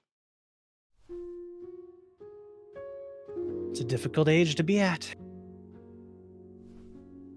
She has a little moon on her cap. Did you go through that phase too? Oh, I sure did. I'd be sighing my heart out even the deep, dark nights like this one. Now, as an adult, Yomichi says, unsure whether dark sky above her is indeed a nightly one. Do you ever think that was silly of you?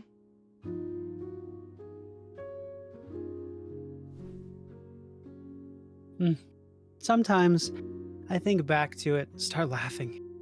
Madobe replies while walking with long, wide steps. But, that's fine. This phase where you sigh night after night, not as long as you think. Who cares? Enjoy being a budding lady. Not sure enjoy is the right word. Spoken like a budding lady indeed. Just say teenager, guys. It's fine. Just it's cool. I know. Oh, shut up. Yomichi's shocked by how she can be so openly blunt. She and Madobe don't even know each other that much, nor do they have any idea of what the other does except for these long walks together. I don't have any idea what you're agonizing over so much. Madobe keeps looking straight in front of her. It's not like we're here laughing our hearts out because we've solved all of our problems. Sometimes you're too busy. Sometimes you just do enough. But still, here we are. So I'm not trying to preach, mind you. She continues. But hey, things be what they is, Things be what they is. Be what they is. Yomichi does not, in fact, know. Have you actually been worried by anything lately? She asks. Like a teenager ass response. Oh, that sure is blunt. Sorry. I like your youthful honesty. Worries, huh? I'm up to my neck in those. Madobe raises a hand as if to start counting, but it takes her a good while before raising a single finger. For example, see, my favorite coffee shop just changed to some new beans. That's underwhelming. Yomichi wonders if the coffee shops on the moon are anything like the ones she knows. All she's seen here is this dessert. By the way, why do you Des, come out here in the desert? Yeah, I realized. what, here? Just to walk. So far away. Well, yeah. Madobe sees Yomichi's eyebrows rising and starts laughing. Oh, I get it. It's nothing weird, really. It's like going for a drive or going to see the city by night. Same thing. Same thing, this desert. Girls who treasure their alone time love it. Real and true. Yeah. Oh, she's gonna Oh, feel like she's intruding on alone time. this explanation isn't very convincing, but if Madobe says it's popular with moon people, Yomichi has no choice but to believe her. Even at school, the games and books are popular with the boys made no sense to Yomichi. She tells herself that this is more or less the same thing. The two keep walking together, just with just enough distance between themselves that they couldn't touch each other's outstretched hand. But barely. Why? Just hold hands. She's too autistic. She's too busy daydreaming and Yeah, probably. intellectualizing everything. Hey, listen. There's So nothing wrong with intellectualizing things, okay? I didn't say there was. I'm just telling you what she's doing. As she looks at Madobe's, Yomichi remembers how the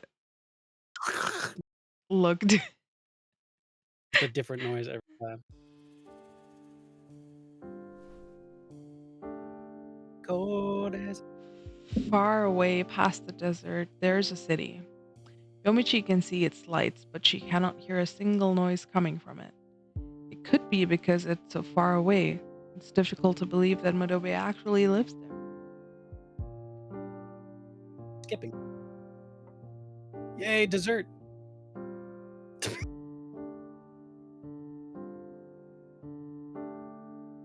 Noise and city on that one? Noise in city. And lives.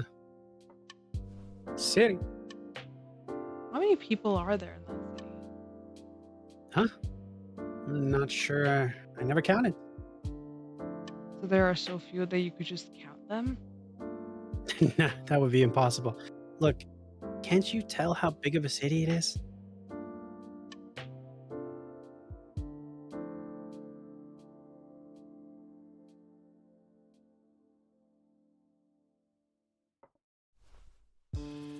Are the people in the city normal humans like us? I guess they are. I'm not sure what you mean by normal, but they're just like the two of us. Like, they're not immortal or anything? Oh no, I wish. Being immortal. I'm not sure I'd like being immortal. Why not? I mean, what would I even do with all that time? Be free, fly around like butterflies. Ooh, butterflies. I wish I had some of what you have, Madobe. I wish I had some of what you have, Madobe. Crazy. She's like, let me get on that. Immortality, huh? Now that's all right, Louisa. Is the city as silent as here? Oh, not at all. It's so noisy. Noisy enough that I come all the way here to take my walks. Is that because there's so many people in there? Well, mostly it's construction sounds. The sound of the city is getting bigger, so not so soothing, is it?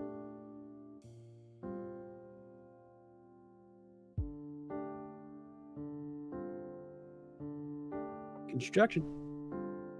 Momichi remembers that there's construction going on in the alley behind her house as well. Yeah, not soothing at all. Right? I wonder whose idea it was to have pipes and cables running through the whole city. Made the whole place so noisy. I'm not sure we're on the same page here.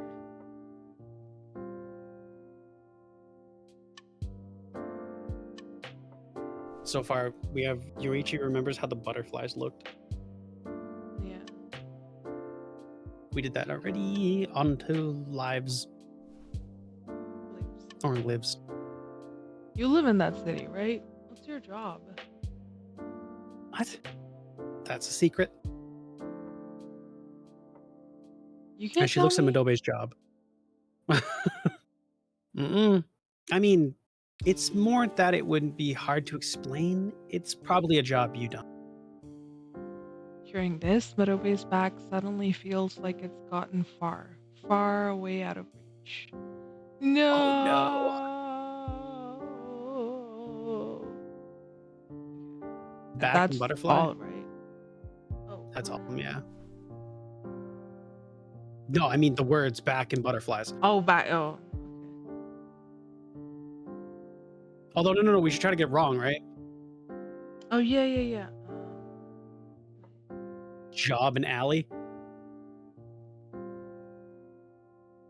Let's do WODs and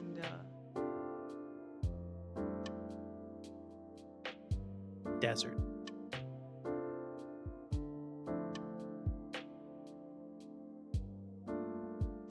Oh, it just doesn't. It just Oh, it just doesn't doesn't proc continue. the thing. Okay, so if it Yeah. continues, we get it. Got it. Okay. So back in flies. I think. Butterflies? I feel like it would be Allie, maybe. You know? Yeah, it's not butterflies. Not butterflies. All right, well, Allie then. Yeah. Oh yeah, that makes way more sense. I was just assuming butterflies because it was blue. It didn't work the last time. We didn't select the blue word. It wasn't used the last time at all. No, I'm remembering that now, but it's my brain was like blue. It goes in a place because it's different. As she looks at Madobe's back, Yomichi remembers how the alley looked.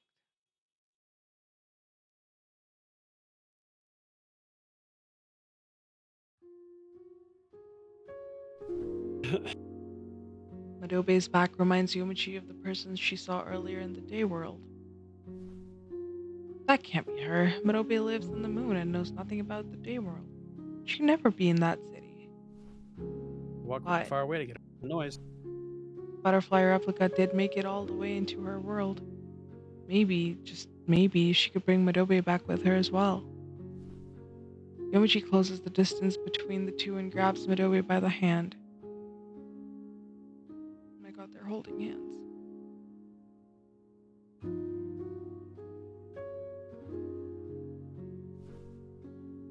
She explains that she wants to try something and Madobe immediately agrees. What I do? Her eagerness is as unexpected as it is comforting. Even if she actually made it to another world, to her, that would probably only count as a fun little trip. Instead of explaining to Madobe what she's trying to do, she starts thinking of how to actually do it. If anything, she's the one who would like an explanation. Assuming Madobe could come with her, what then? Yumichi asks herself this question before replying to Madobe. She still doesn't know. What then? Probably nothing. If she walked around the day world with Madobe, it would probably all start feeling like a dream, just like these worlds feel during her normal day-to-day life. Nevertheless, she wants to try. I'm not sure what I'm trying to do myself, she lets slip as she tries to answer Madobe. Madobe breaks in genuine, heartfelt laughter. Of course you don't. You're a budding lady after all.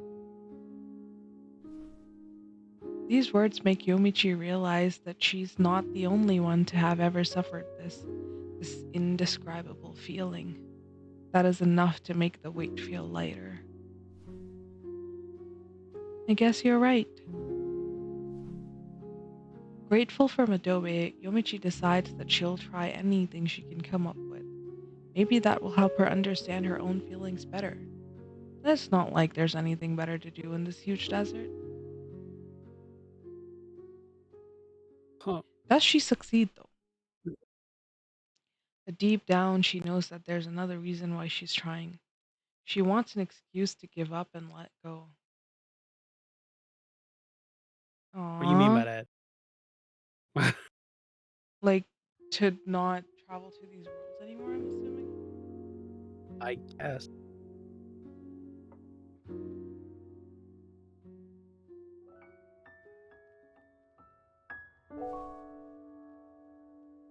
For the next few days after that, Yamichi tried everything she could think.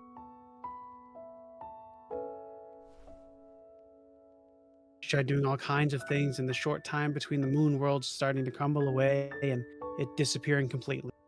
Holding Madobe's hand, holding onto the empty insect replica boxes together, even calling a friend from the day world to give the phone to Madobe.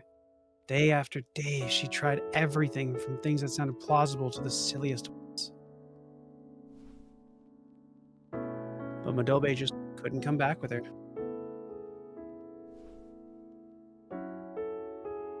When the moon world disappeared, Yomichi was always alone. Aww.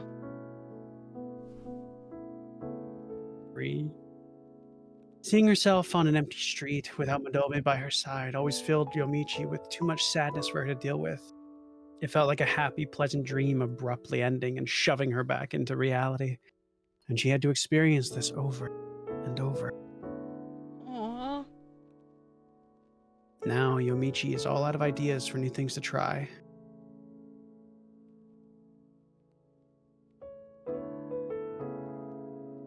Chat, this is sad. Woof. She finds Madobe laying down in the desert.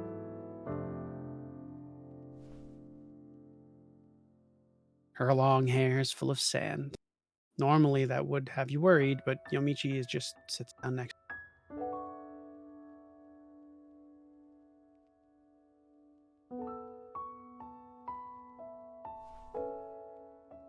She can see the city's blinking lights away in the distance. Are there other cities on the moon other than that one? She asks. Nope, that's the only one. Is it big? Yeah, well, maybe not. I don't know how big the city you live in is, so I'm not sure how it would compare. Sorry. Mouse slipped out of my. You're good. Yeah, I've In read all my the things. world, it's just city after city. And there's no desert? I guess there is somewhere. Well, people haven't been living here for that long. The city will get bigger eventually. Maybe there'll be no desert left after a while. Really? Weren't you born here then? I was. Grandma wasn't. Did she come here with like a rocket ship from another planet? I'm not sure. People probably came here from all sorts of places because they thought it was nice. And when enough people came, they founded a city. I wasn't there though, so I'm hazy on the details.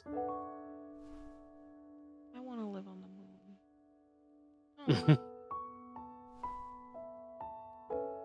Yamichi also lays down. The sand is soft enough to be surprisingly painless.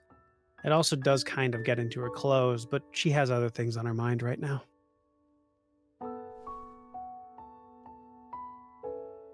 They must have really liked this place to move all the way here. Hated the place that.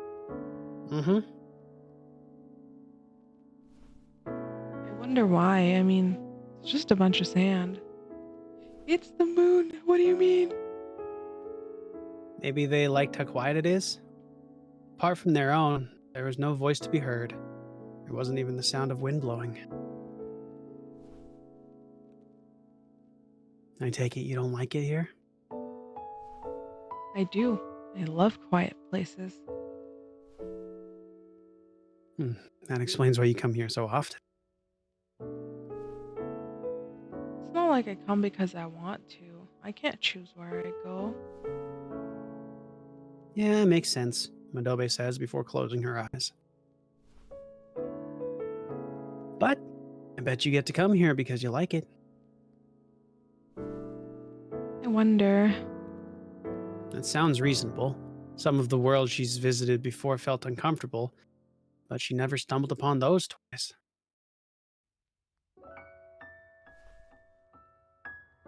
Omichi closes her eyes as well. There isn't much of a difference between the endless black sky and the back of her eyelids.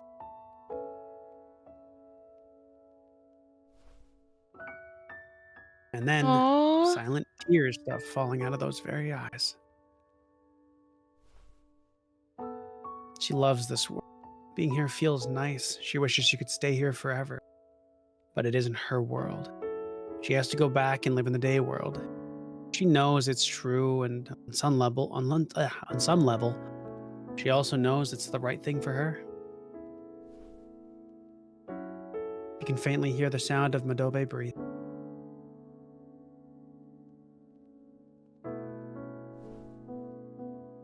She decides that this time will be the last. No. She came here tonight to say goodbye. Aww. But there's no need to say goodbye in this quiet world. She could just disappear and never see Madobe again. Eventually, she could forget her. She could forget this world. And she'd forget all those other worlds she's seen. And then she'd be able to grow up.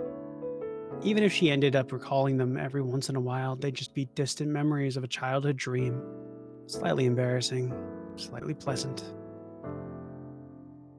This is so sad. Yeah. She waits without a word. It's even quieter than she expects. It's not as painful or as sad as she prepared herself for. A single tear. That's all.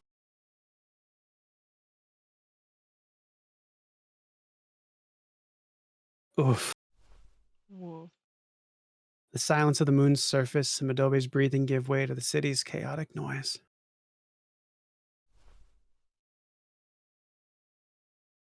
People talking, cars running, ads shouting. Everything gets fused together so much that she can't make out any individual sound. It was a huge jump from that silence to this noise, but she likes it as well. It makes her feel like she's back home after a long journey.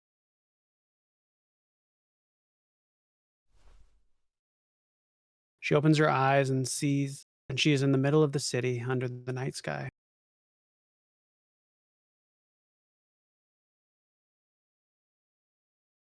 I God like how the damn. camera subtly like pans around the like image. Yeah. Oh. Are we getting another music video? Yup. Oh no.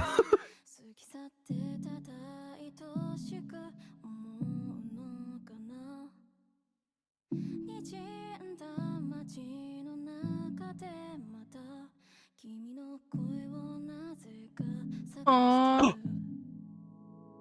The silhouette. Ooh, I love that effect though. Mhm.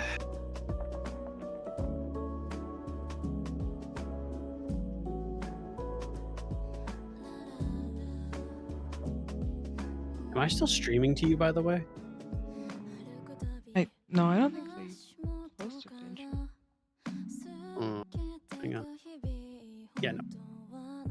No, you aren't.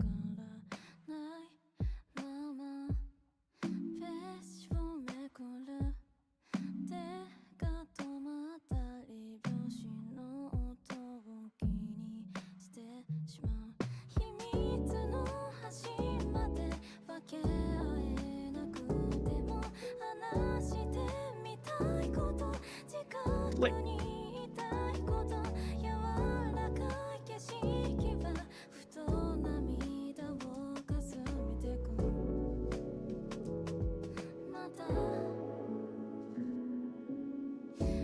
ah!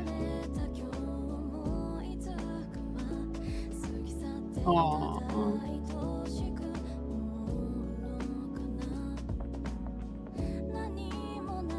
That's a fucking big city, actually. Yeah.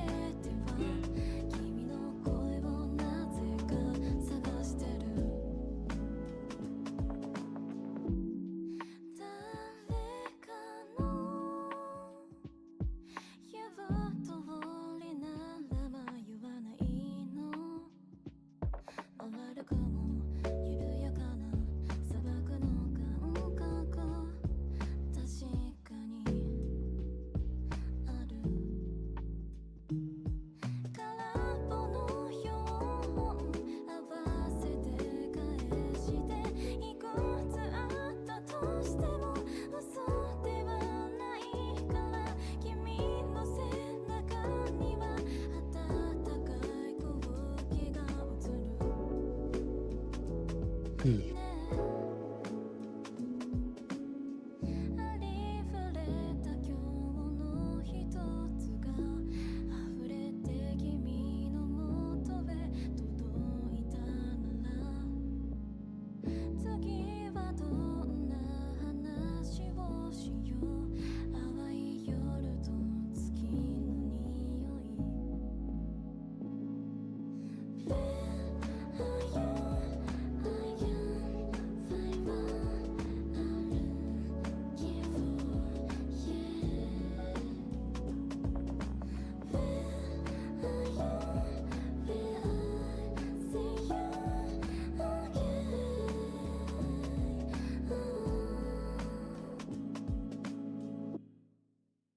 Damn, why she look like that?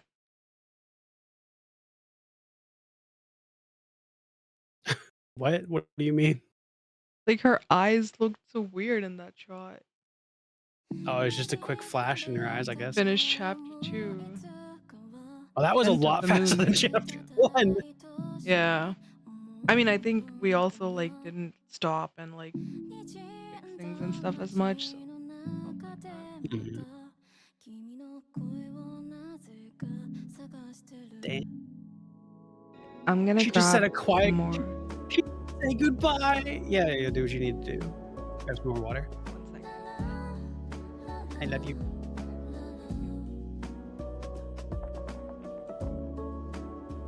Well, chat, how you liking it? How you liking the game? It's a fun time. I'm enjoying it. Very cozy. The music is very good.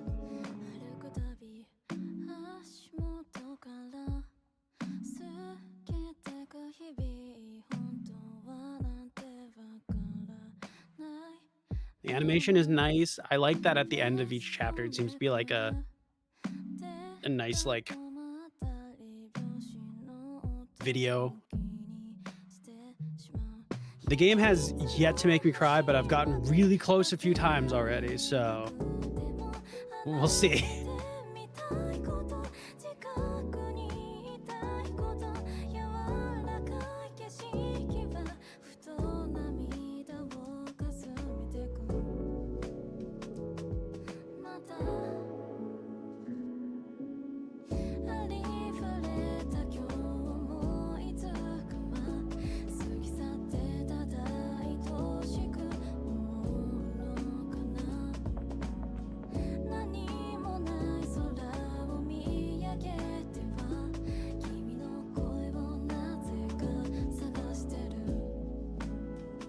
Turn a bit more.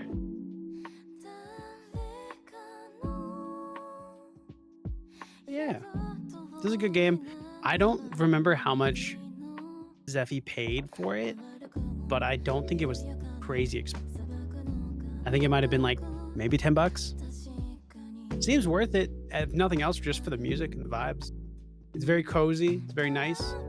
Very like people coming to grips with like their world itself.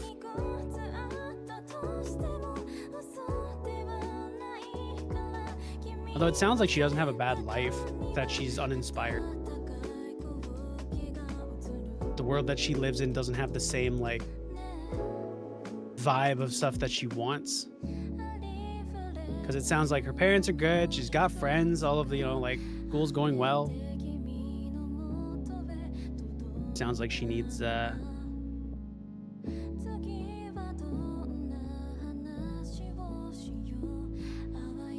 some like inspiration, motivation, a passion to push toward. She just kind of, I think they said it in like the first chapter, right? That she's just kind of lost.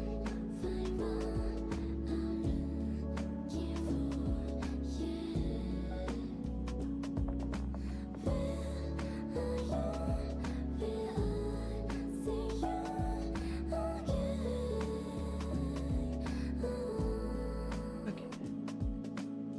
Welcome back. Did you? Oh, Ready to right as start the chapter song 3. ended too. Yeah. Did you say there's 4 chapters? 4 chapter. 2 down. 2 hours in. Yeah. Your turn. She looks at the night sky through her window. It is silent and empty, but in a different way than the desert on the moon. Yomichi has spent the last few evenings in silent boredom. As long as she stays by herself, locked up in her room, she won't be transported to any other world. She doesn't know why, but she learned this through experience. She's so bored that she started going to bed earlier. She even goes out to play with her classmates after school more often now. Walking around town or going to karaoke with them is fun in its own right.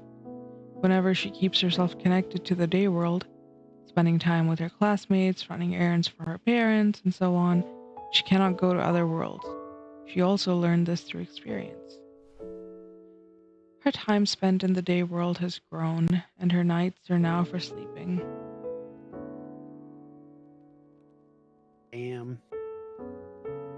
Wake up and see the moon, you bitch. God damn it. Today, too, she's gone to bed early. It's only been a few days since she decided she would not leave this world anymore, but her memories of the other worlds are already starting to become fainter. She can't remember how it felt to cry while drinking coffee in the tunnel. That memory keeps getting farther and farther away, like a dream after one wakes up. Aw. It feels sad, it feels lonely, but it beats growing melancholy every single night. Surely, one day, her memories of this will be gone, taking the sadness with them. She's fine with this. I'm not fine with it. Before falling asleep, she looks at the sky once more through the window, with its curtains still pulled back. In this world, there is no moon. What? What? That's not Earth. How does she know what a moon is? What? Why? Because she's appeared on it multiple times. Fucking Madobe probably told her what it was. Are you okay? Yeah. Yeah, I just stubbed What'd you do? pinky. Oh. My pinky toe.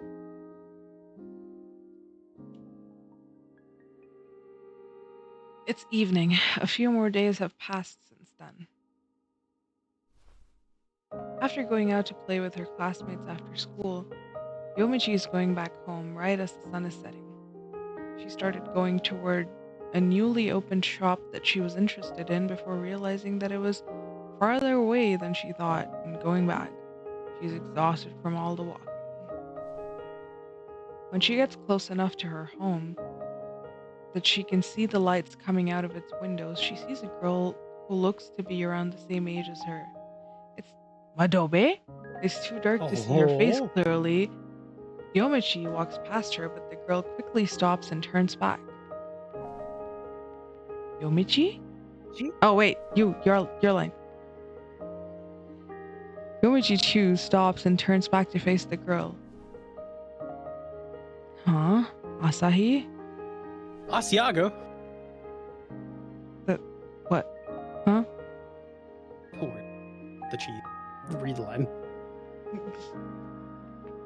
Now that it's being lit by a streetlight, Yomichi recognizes the face. Or rather, she recognizes the face's owner.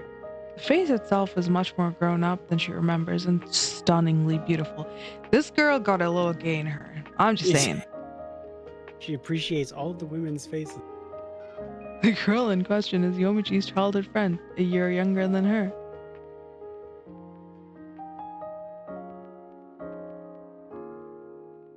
Does Asahi look anything like Madobe?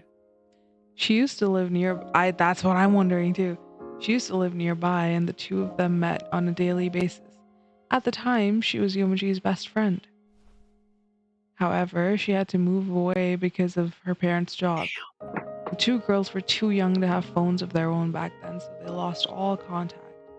Her memory in that regard is a bit fuzzy, but somehow she remembers that this parting was not particularly sad.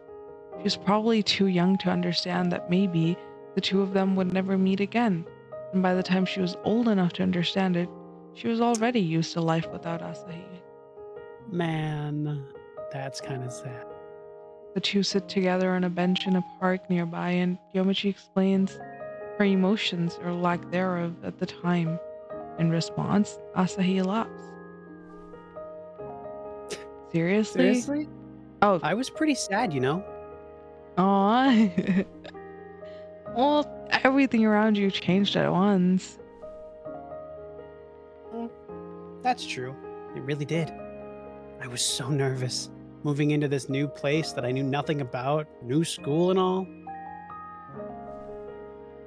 So you weren't sad about not being able to see me anymore, huh?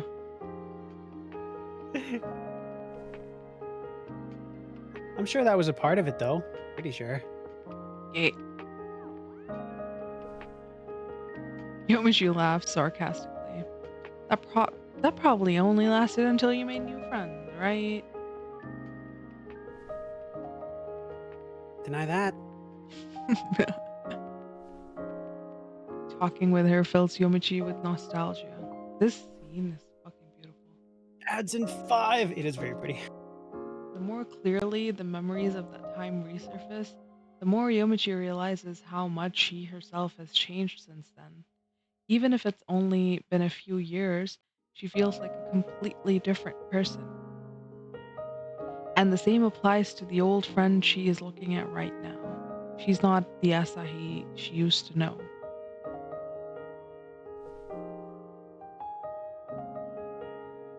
Why are you here, by the way? Are you moving back? No, I just had some business around here and I thought I'd check things out. Oh, I see. Yomichi realizes how relieved she is at hearing that. Place hasn't changed much. Still how I remember it. Is it? I guess it is. She almost says it. You've definitely changed though, but she manages not to. She doesn't know what exactly has changed in Asahi. She looks a little bit more grown up, her high energy voice has gotten calmer, but that's not all. Now, Yomichi doesn't know how she's supposed to talk to her anymore. Oh, To hide that fact, she fills in the silence as best as she can. How is the place you live now? You live in now? small talk. Oh, not so bad. It's a bigger city than this. Oh, See, it's time jumping. Yomichi. This is Madobe's grandmother. Yomichi only says that and even forgets to close her mouth. She's forgotten what she meant to say next. After all this time apart, surely they must have a lot of things to talk about, but not a single one comes to Mhm. mind. Asahi pulls out her phone and starts typing away on it. She doesn't seem to mind the silence as much as Yomichi does. Yomichi's angsty. Yomichi feels like she's talking to someone from another world. Ooh, Ooh. maybe, in a sense, she's from another world. Yomichi doesn't know much about the place Asahi lives in now, but it's bound to be different from here. Different people, different trends, different news, different music, different shops. Even the way people speak could be a bit different. In reality, it can't be that different. Yomichi knows this, but the gap between them feels so wide that it is the only way she can explain it. And yet, how could she have such an easy time talking to Madobe, who literally came from another world? She never felt so uncomfortable having a conversation with her. Whatever nonsense Madobe suddenly threw at her, she could reply on the spot, even though their worlds are just that far away. Yomichi still struggles to find the next topic. After a short while, Asahi says that it's time for her to go back. Neither of them mentions the possibility of exchanging numbers. Yomichi remains on the bench, Oh, thinking by herself. Hmm? friends that grow apart. Yeah.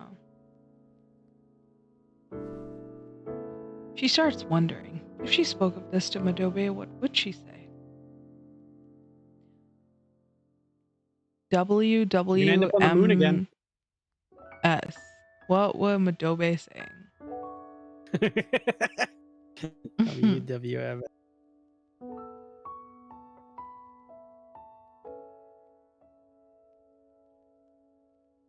Blah. Yomichi is glad that this world has no moon.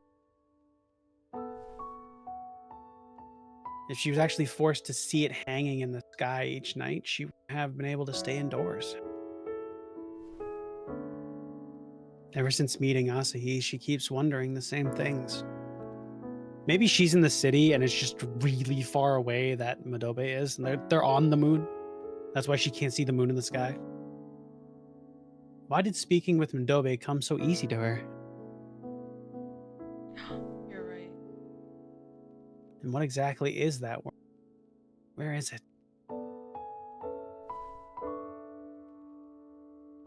She believes that if the world is indeed somewhere, that somewhere is inside of her. It's a creation of her own mind, and in other words, that wouldn't explain how she could bring back the boxes of the insect replicas inside. But that isn't so important. Maybe she was sleepwalking and had actually bought them herself without realizing it. Yeah, sure. The possibility that all this is all that this is all there is instantly fills her. She cannot come to terms with her desire to talk to Adobe again. If it had all just been a delusion, then she'd be longing to speak with herself. It would be hilariously sad. On the other hand, that would explain what she felt when she was talking to Asi. If Madobe was just a figment of her imagination, it made sense that Yomichi felt at ease talking to her, since, in practice, she was having a whole conversation just by herself. Yomichi lies down in her room and looks at the moonless sky outside. She never dreams of Madobe.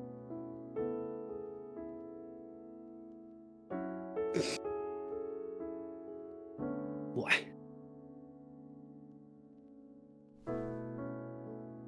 One afternoon, on a day off from school, Yomichi gets a delivery. Oh, snap. Oh, ads.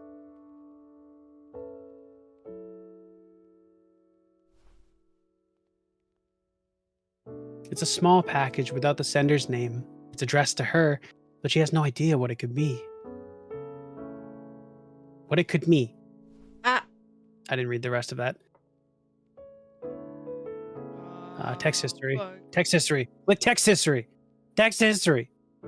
Thank you. I was stuck on the fact that you he has no gave idea me what like it could 2 mean. seconds to What? click it. The amount of times I you yelled will. in the time, fucking Text history. Text gonna history. punt you. I'm too big. You can't.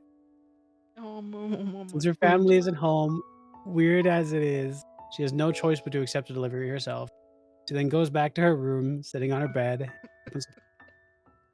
I love you. I love you too. Too short to punt me. I am safe. Shut your mouth. Yeah, it's okay. My I tiny boy. oh Yeah. my god. Yeah. Those Yeah. 2 inches to Yeah. really get to your head, huh? 2.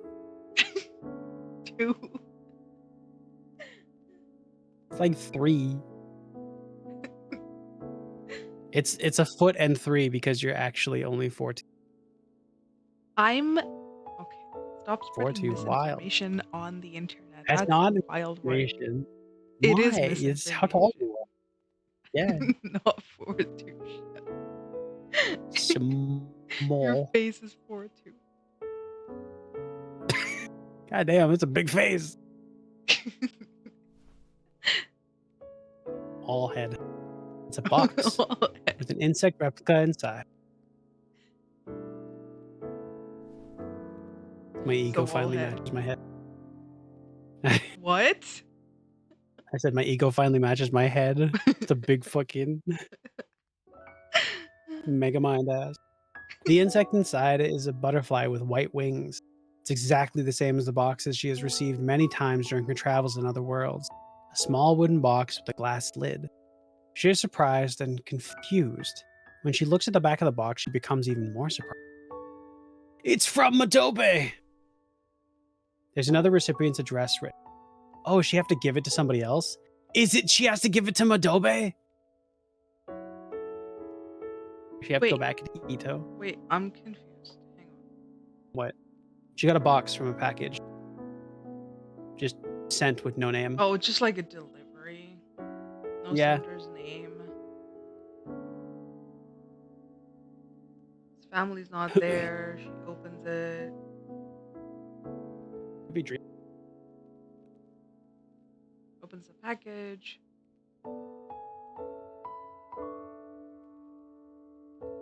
Okay.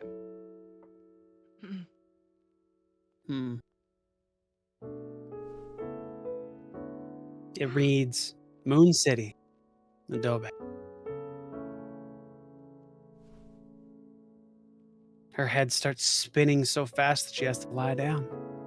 Now she has a reason to go visit. Fuck! It must be a dream, no doubt. She wanted to see Madobe so badly that she started dreaming of her. All her delusions were so strong that she used to end up in different worlds each night. A simple dream isn't much by comparison. Sure of it. Disappointed in herself, she just sleeps. Aw. Well, she's convinced herself that this isn't real. Like, it's just delusions. So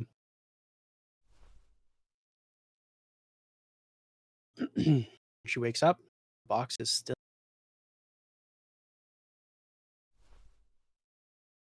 The butterfly, too, is still inside. Yomichi entertains an idea. Maybe the butterfly is waiting for the box to be delivered to its actual destination before flying out. You got to deliver it. The music fully stopping is for this part is insane. Yeah.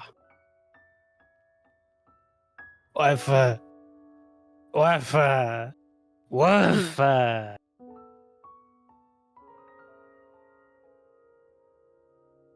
Your turn. For a while after that, everything felt like a dream, whether she was asleep or awake. When she wakes up, it definitely looks like a normal morning, but then seeing the wooden box on her desk, it goes back to feeling like a dream. Even at school, even when she's chatting with her classmates, she's always thinking of the moon world. It would be as easy as hiding or throwing away the insect replica box, but she can't.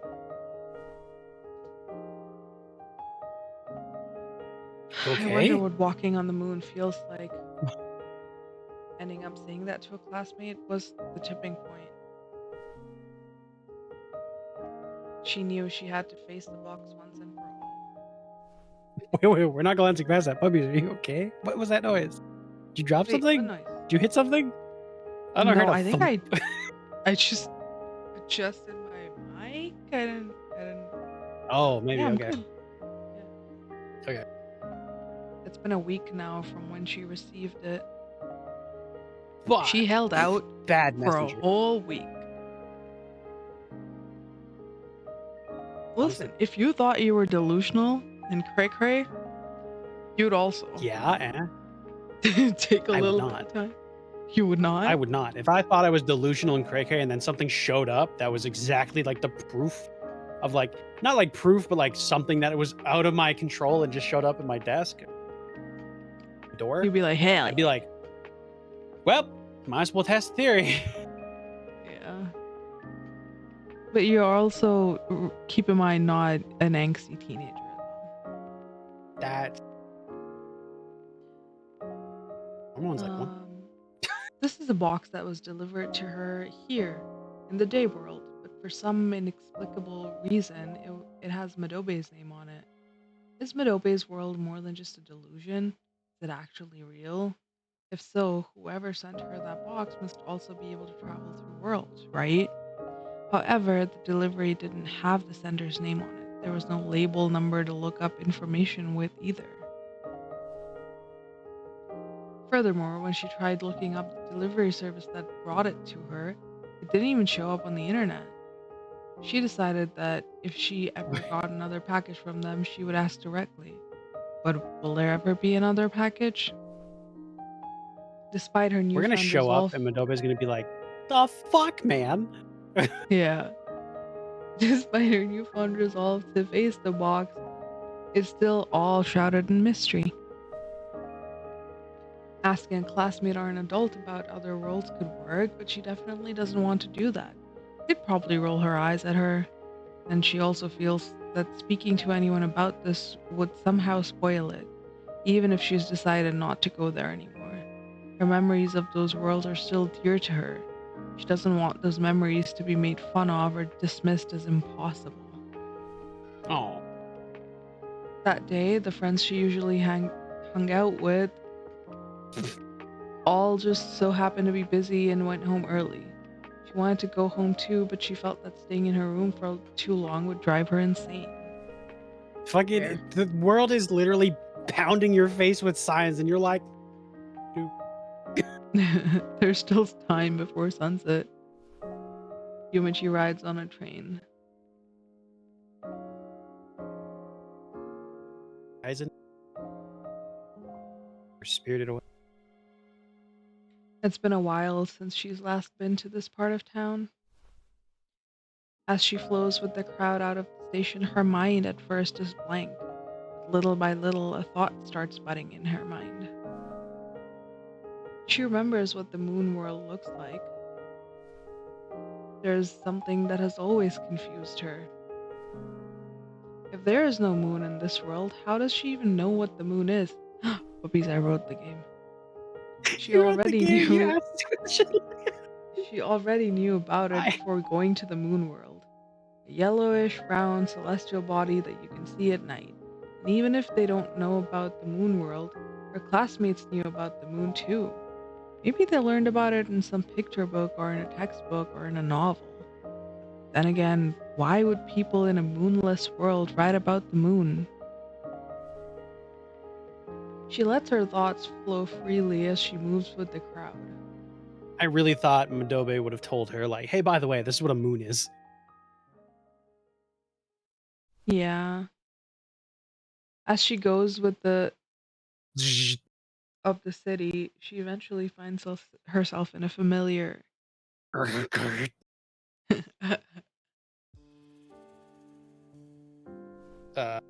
Rush of the city. She went in a familiar place.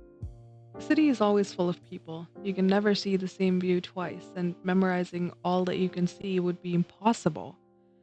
If you close your eyes for a second because of a passing car with its blinding headlights, when you open them up again, the view has already changed. Yomichi likes how fluid and ever changing the city is. Change? No, thank you.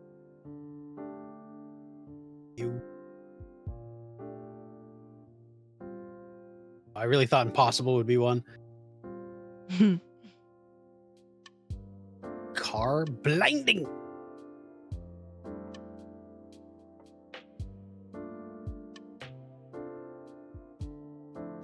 You. Okay.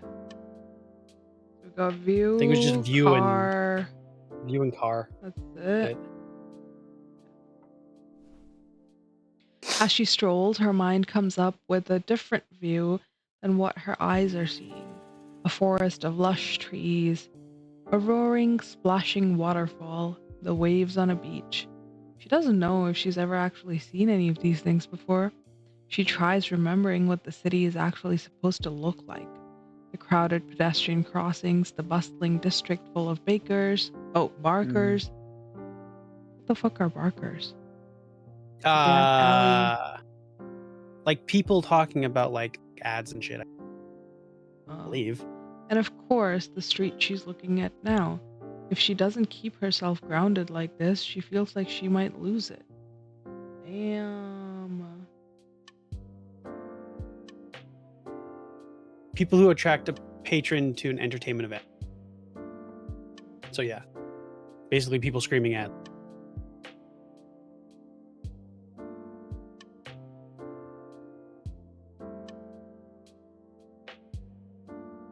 Not bustling? All familiar alley. She goes with the splashing of the city.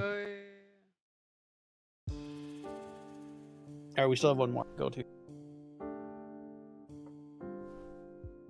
The car runs through the street at a concerning Slow. speed. She wonders if she'll ever have to ride one herself. She doubts she ever could. Where are all these cars headed anyway? They surely all have different destinations, but they all move together in a huge flow, spreading through the city. Flowing As alley. she goes with the flow of the city, she eventually finds herself in a familiar alley. Flashing.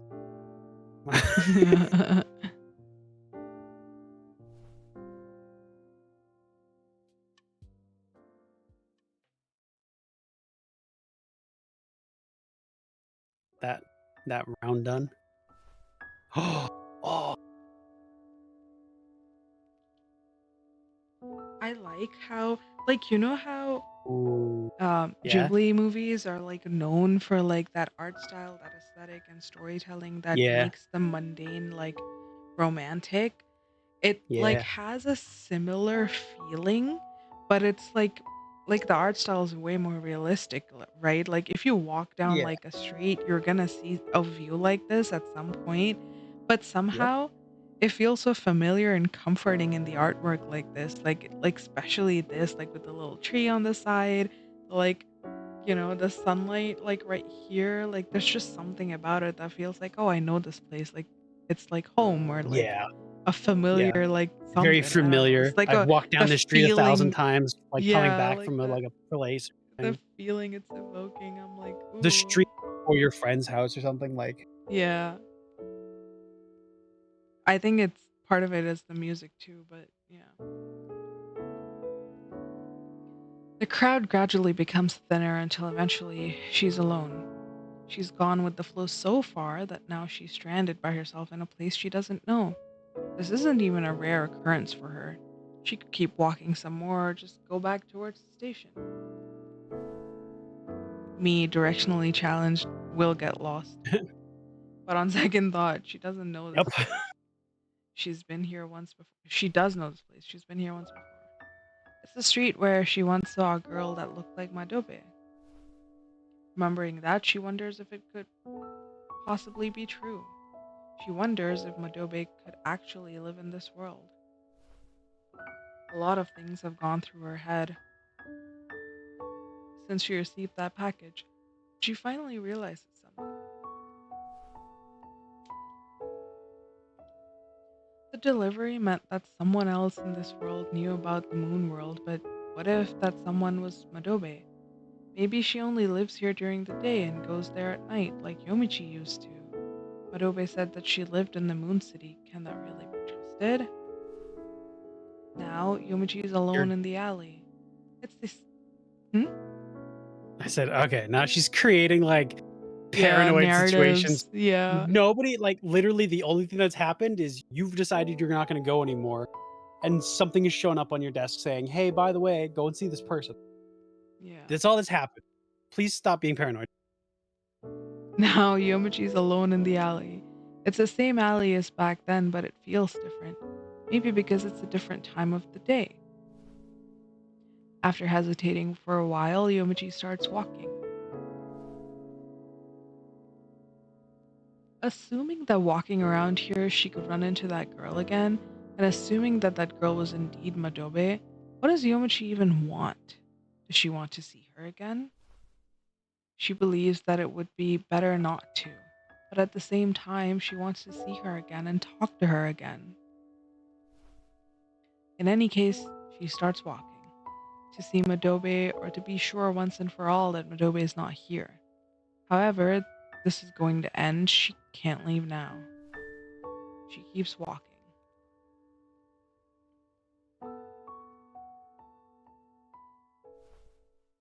Right as the sky becomes red before starting to turn dark, Yomichi sees a girl in front of her. The girl she's seen so many times in the moon world is now in front of her in an alley in her own world's afternoon. Hey, Hey! is it me? No, it's on the left. Oh, no, it was me. Oh, was you? Yomichi calls out Why as she change goes now? after her. We're 3 chapters in. Oh, it Yeah, we're ended like all that. done That's chapter crazy. 3. We only have one more chapter left. Alright, now let's Ooh. wrap up this love story. It feels very much like a not a love story, but finding your Yeah.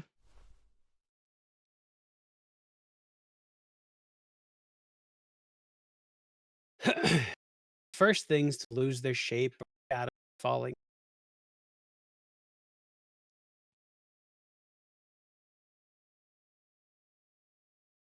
Bum. I'm so confused. You read the first chapter, right? And then I read the second. So how are you reading did we not Puppies. alternate? No, we've been alternating, but it's not chapter 1, chapter 2, chapter 3, chapter 4. We just every time there's a break, we do the Oh, next. true. This has nothing to do with it. So I far, we've was like, swapped like 14 times. I was like, I was trying to make sense of it in my head. Okay, fair. I thought when you stopped, when you were like, all right, my turn, I was like, oh, I guess it's the end of the chapter. And then it was like chapter 1, and I'm like, that was Yeah, not the end of the yeah, me chapter. too. Yeah, So we same. could have done it that way. Yeah. I'm glad we didn't though. This means we get to alternate reading. Mhm. Great. As the contours blur, so does the whole city. Concrete walls look like they've become a heavy fog. Heavy as it is, it's just fog. Can't keep a building standing. Looking up, Yomichi sees the electricity poles turning into sand and slowly crumbling away. The faintest trace of wind is enough to blow away both the sand and the fog. Hey, your world's turning into the thing that it does, by the way. The asphalt under her feet starts stirring into waves and eventually goes away.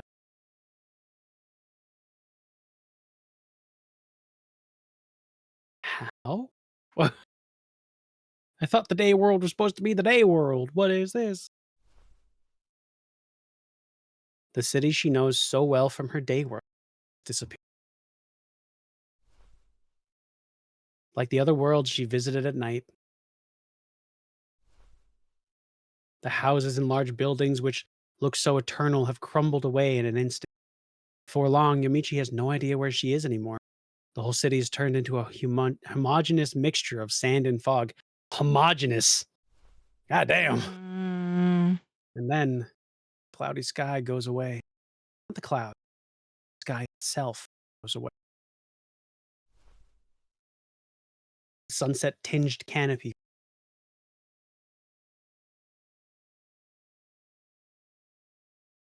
Blink. Revealing the vast dark space.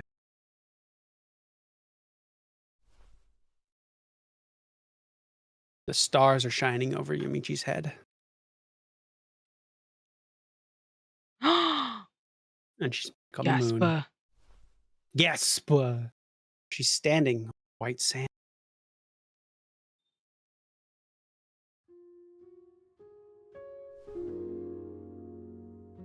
Feels like she has just woken up. It's the same as when the night worlds disappeared and she found herself awake in the day world. Except this time, the opposite has happened. Yomichi in the desert on the moon. Desert.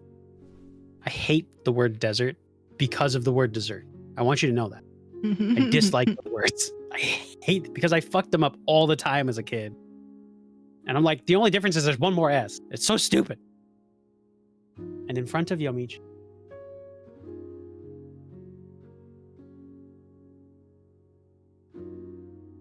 There she is. the slow camera pan, Madobe turned back when Yomichi called out, "She is!" Like nothing happened.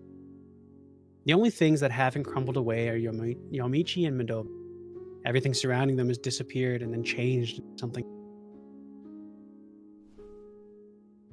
It all happened the second they locked eyes. It's as if the world was waiting for them to see. That's the music. When she sees Yomichi, Madobe smiles like usual. If it isn't Yomichi, this is what it takes for Yomichi to fully realize that she is, in fact, in the moon world. Well, more than the sand beneath her feet and more than the vista surrounding her, Madobe's relaxed voice is what gives context to this whole place. Been a while, huh?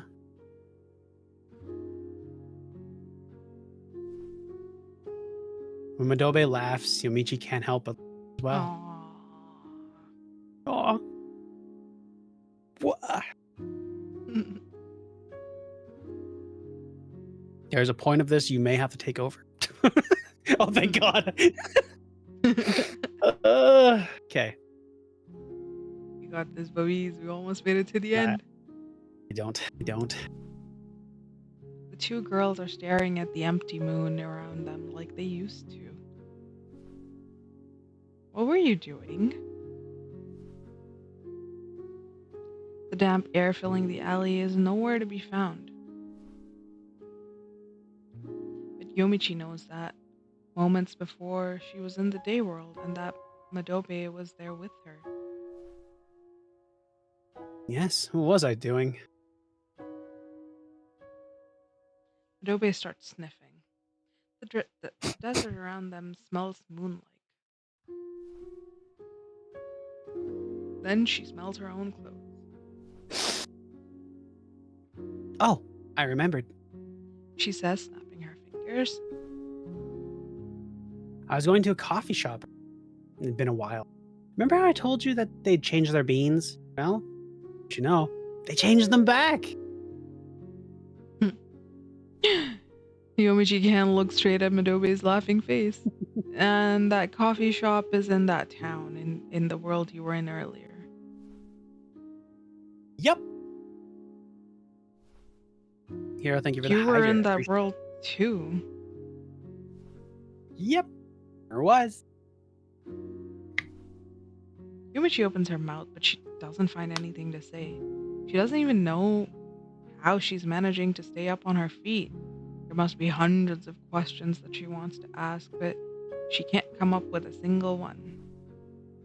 She stays there in silence, staring at the black sky for a while. There's no point in looking at an empty sky. Looking at it for too long confuses her even further. She starts forgetting where she is, and thinking becomes that much more difficult. But on the other hand, it helps her talk. You can go to other worlds too? She asks in a oh. You can go to other worlds too? She asks in a whisper, so low that anyone farther away than Madobo couldn't have heard her. Can. Since when? Always? I'm not sure. Since when I was about your age, I guess. So you've been to worlds other than this? And the one we were in before? Of course. Do you know about the coffee shop in the tunnel? Think I do? What about the floating island? Ooh, what's that? Sounds cool. Yumichi can't say anymore. Her chest hurts as if an old scar has been ripped open. She has to focus just to keep breathing. She takes her time to think about what Madobe has just said. Oh, right.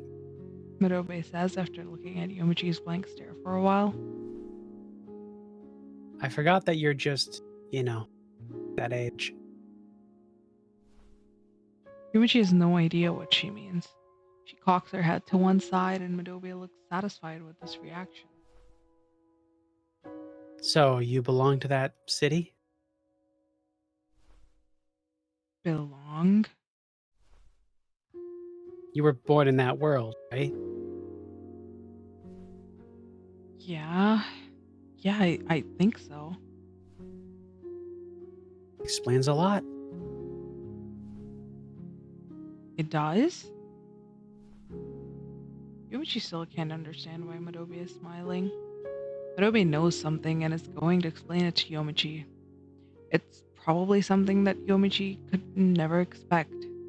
She'd be surprised not to be surprised. But then she realizes something. Wait, she thinks, maybe, that one possibility she'd always considered was actually true. Wait, No.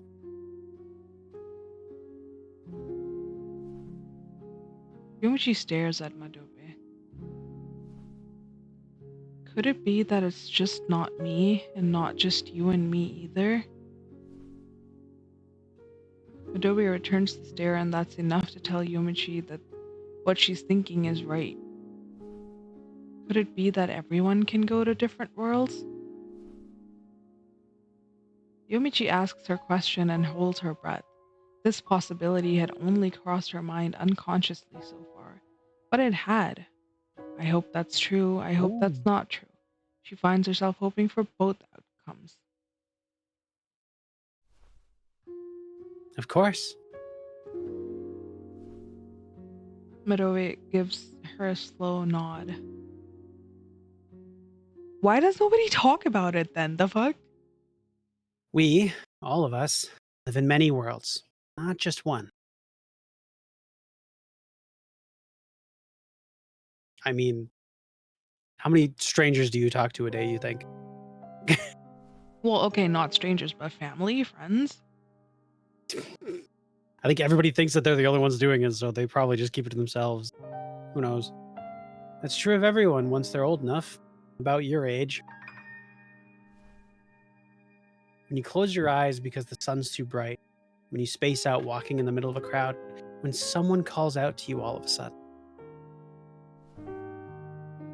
You don't know where you'll go and when, but you'll end up in another world. Oh, is this all metaphorical? Sounds like. Madobe looks at the moon city far away. There are many different worlds with different kinds of people living in them. And of course, we can all go to all kinds of worlds. And sometimes they can meet with someone in two different worlds, like we did. But that's pretty rare. You're the first one I've ever met in two separate worlds. Yomichi is listening to Madobe's words as if in a daze. Really? Like everyone? Like my classmates, my teachers, my mom? I feel like keep your question right in your mind, Bubbies, because they might ask the same one in a little bit. Yes, everyone. Well, I guess you're a bit precocious.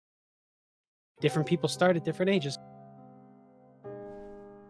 How do you know all of this? Who taught it to you? My parents.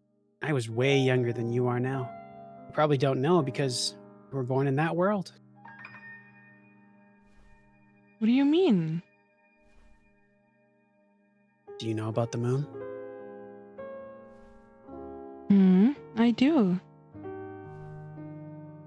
I don't mean this place we're on now. I mean the one in the sky.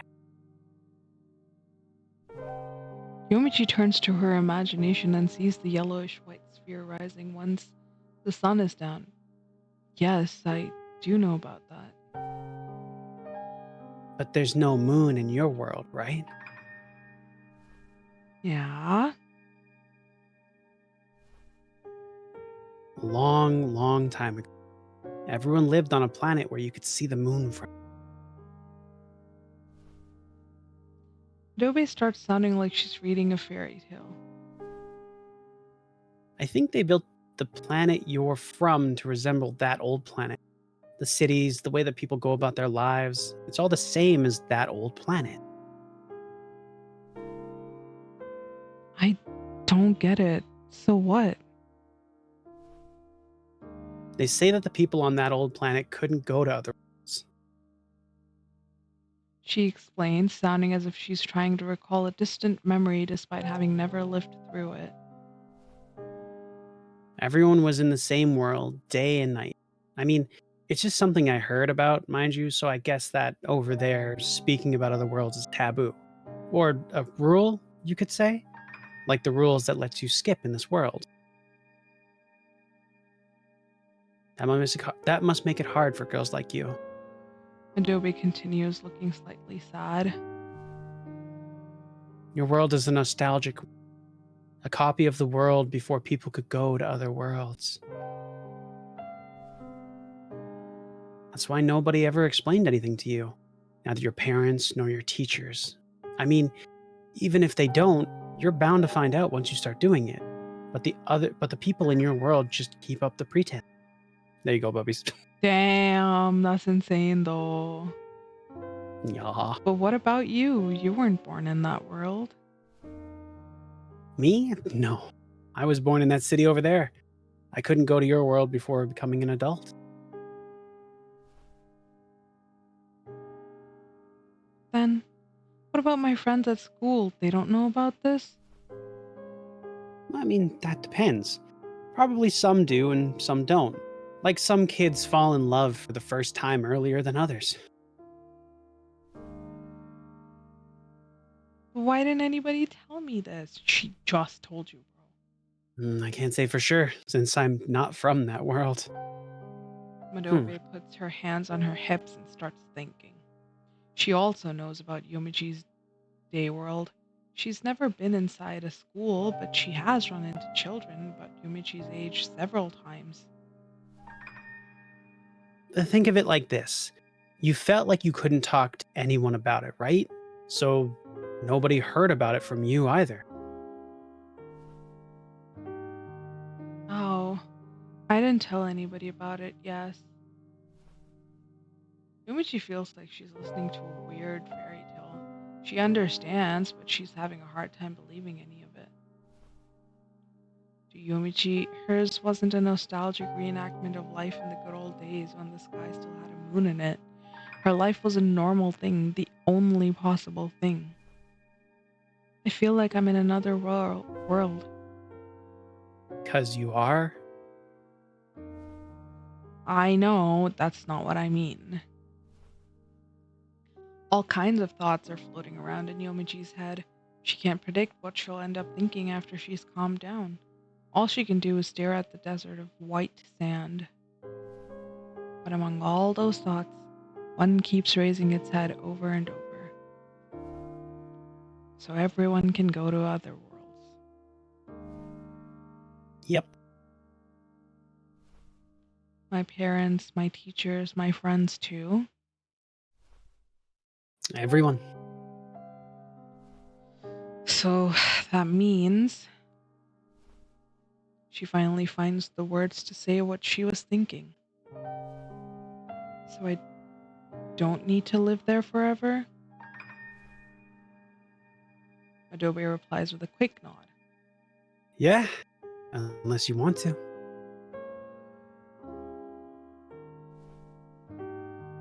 Yumichi feels something on her face. Yeah. They're slow, calm tears. They feel like somebody else's. They're warm. She feels relieved and anxious at the same time, happy and sad. She clenches the sleeves of her shirt. As her vision blurs behind her tears, she thinks back to the many worlds she's visited so far. Hey, go visit Aww. all of them. Oh no. Aww. Aw, god damn it. I have to read now. Oh. You got this. Yomichi doesn't know whether Madobe saw her tears. Oh, she did. She speaks like a parent talking to a child who can't understand a very simple concept. Nobody lives in just one world, except for when they're really young. People live in many worlds. They live in them? Yes, they do.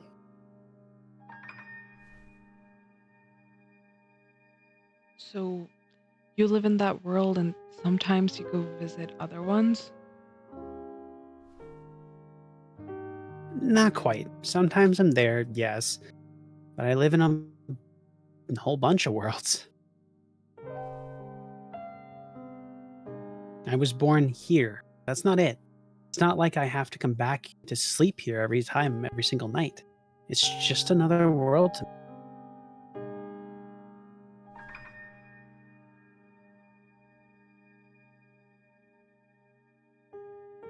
I see.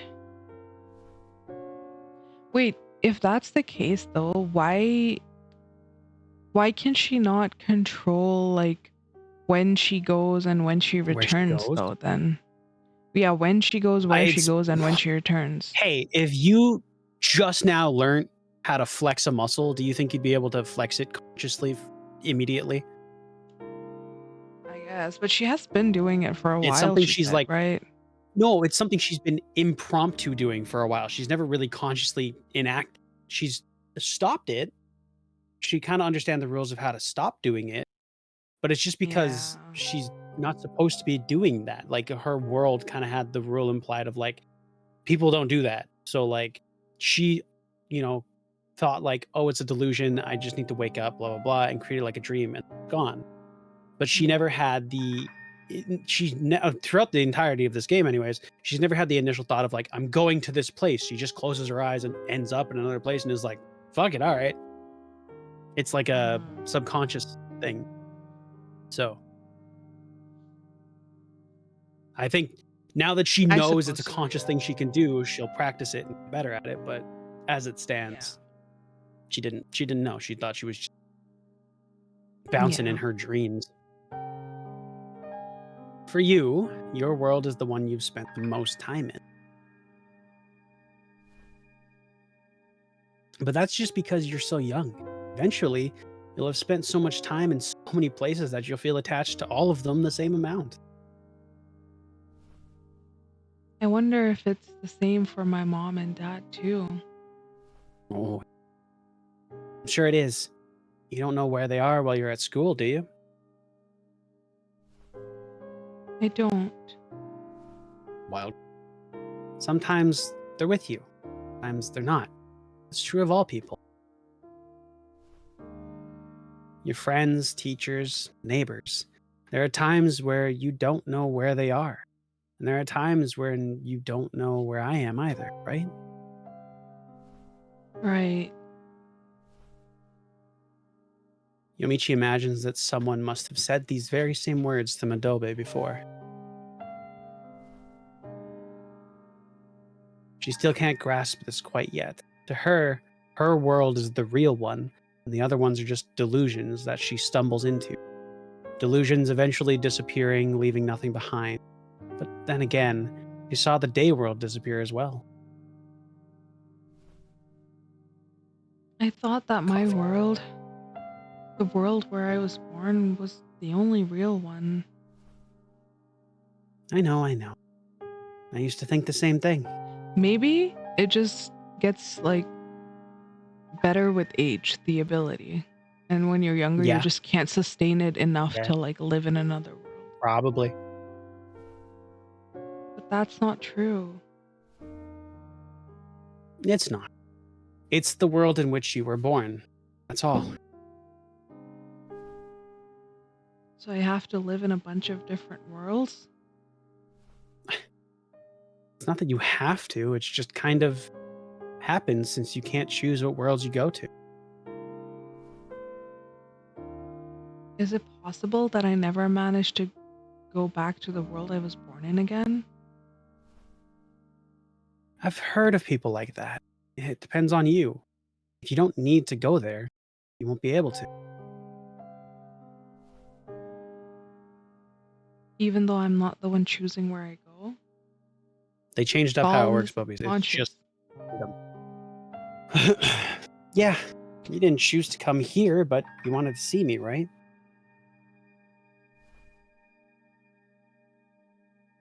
It's not like I wanted to come here just to see you.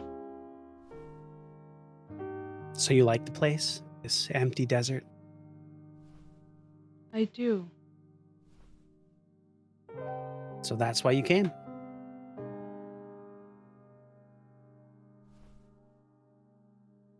Madobe says that Yomichi can do what she wants. She's not being kind, nor is she being cold. It's just the truth. Yomichi is free to do what she wants. She can live in many different worlds. That sounds wonderful. But Yomichi just can't feel happy about it. There's a huge but lingering in her mind.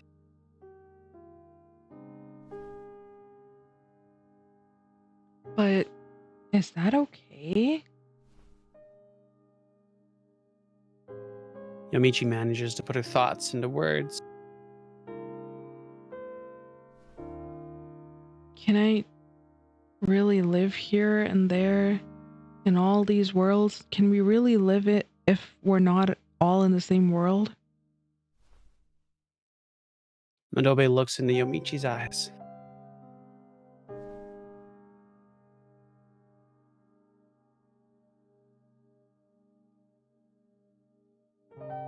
I think that's your line. No. It would be on that side. Mine? If we all live like that, then even if we're together, maybe the other person will go to another world right after that. Maybe they live in a completely different way and they think completely different things.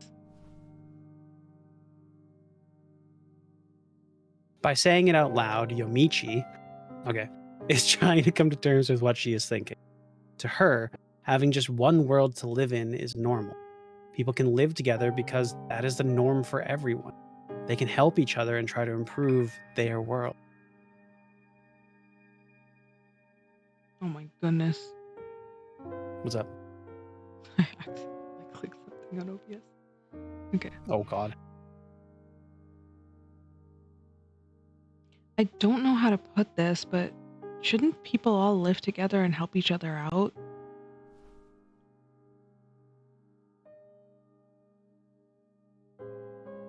God.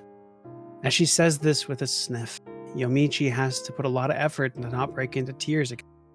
She breathes Aww. in as slowly as she can. She doesn't want Madobe to see her crying. That'd be embarrassing. Madobe quietly waits for her to breathe out. I see. You have a point, she said with a nod after waiting for Yomichi to stop talking. Why are there so many worlds? Why do we have to live going from one to another? I don't know. I wish we could ask the gods or our ancestors something, she adds with a shrug. But you see, she continues with a warm smile.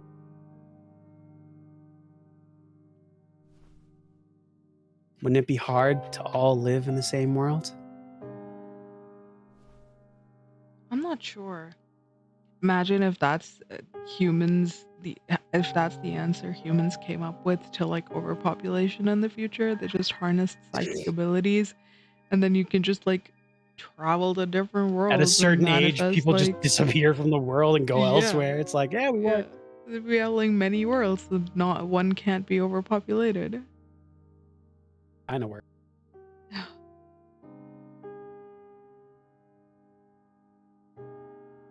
I'm not sure.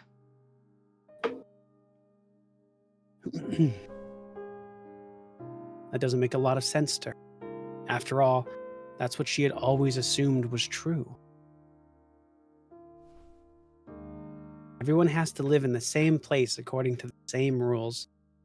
Not much freedom, is there? Not that I think it's bad necessarily. But we couldn't do it. Started living all spread out over many worlds. Probably.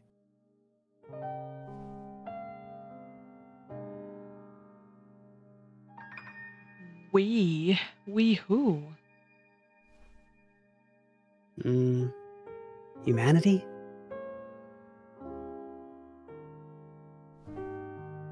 This got really big really quickly. Did it? Well, I guess it is big. Madobe says, scratching her head. Let's make it smaller then. Just about you, she says with a teasing laugh. Rather than only having one world, aren't you happier being able to come here and see me?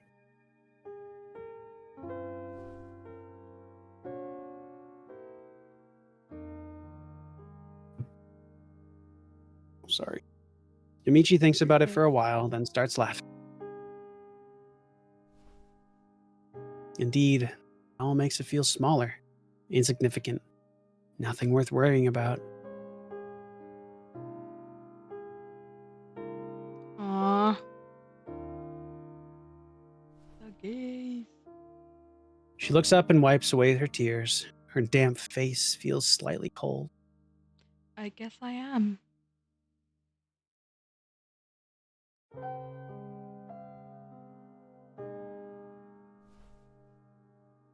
Of course, it's not so insignificant. She still doesn't quite understand what living through many worlds means.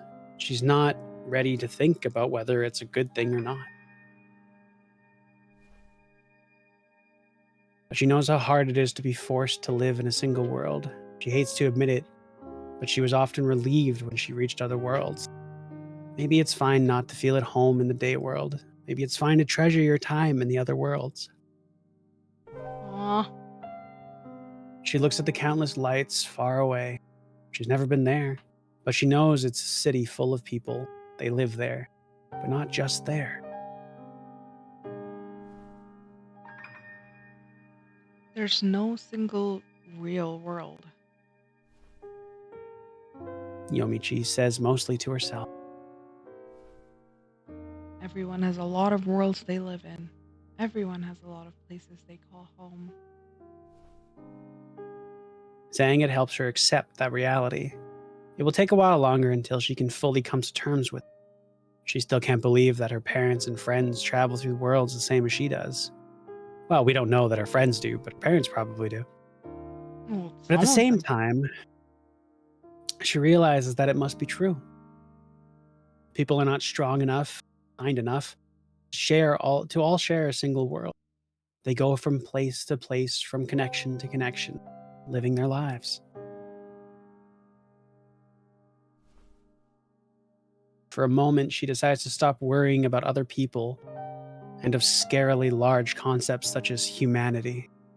For now, she'll think about herself.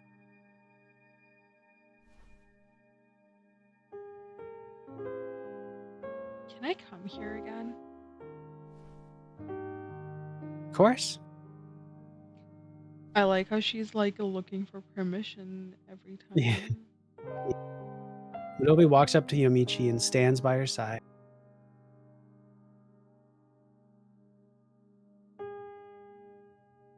Oh. They walk together like they used to once. Aww. Like they will always do when Yomichi comes back here, time and time again. Aww, it's a happy ending. Yomichi is excited about the future. Give her the box! The moon desert around her shows no sign of ending.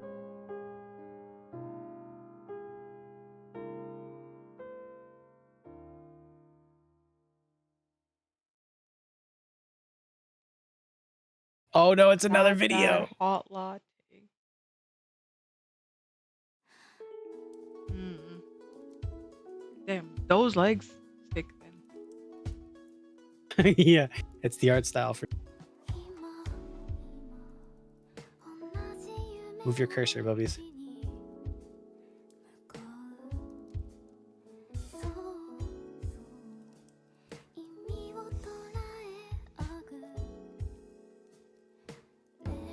I love this art style. It's so like. It's so like not clean cut.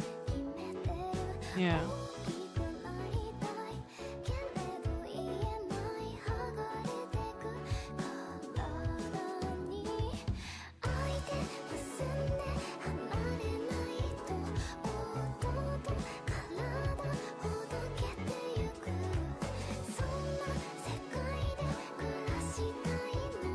Aw.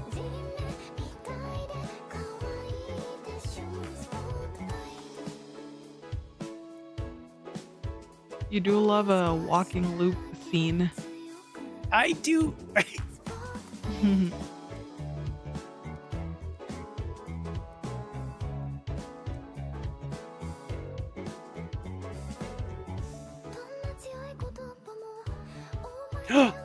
Okay, we're definitely at the end. 'Cause here's Hoshi. fucking Hoshi. Oh my god, he can't open it. Ito! Her in her field of fucking grass. Oh, is this fucking... No, this is 5%.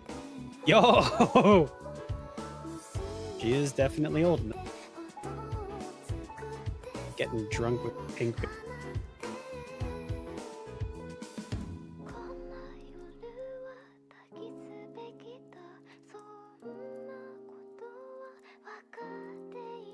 Mm.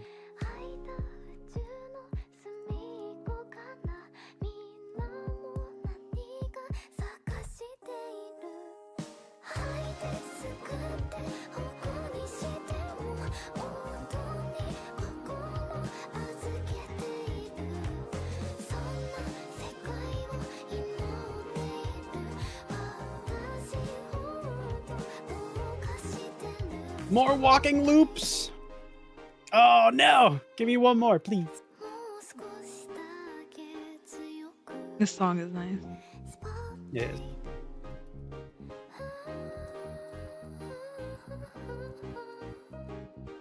Hell. I took screenshots to use for the thumbnail. Yippee! That was really good. That was really good. Mhm. Oh, Oh, it's roll actually the end. Oh credits. god, credit. It took us about an hour longer than otherwise, but I think that's just because we were Yeah. kind of like doing shit. Yeah, Ben, yeah. 10 out of 10. All of the That was music really good. was done by Kazuya Mori. Yeah, it seemed to be. Pretty fucking good. Very, I very good. really I like. enjoyed it. Yeah. It's also good length. I feel like if we were kept Yeah. going past that, like to like see really what happens to them, I don't think that. Yeah. So I'm glad it was kind of kept short. Yeah. What do you think? Is there Please? more? I don't think so. I liked it. 10, 10.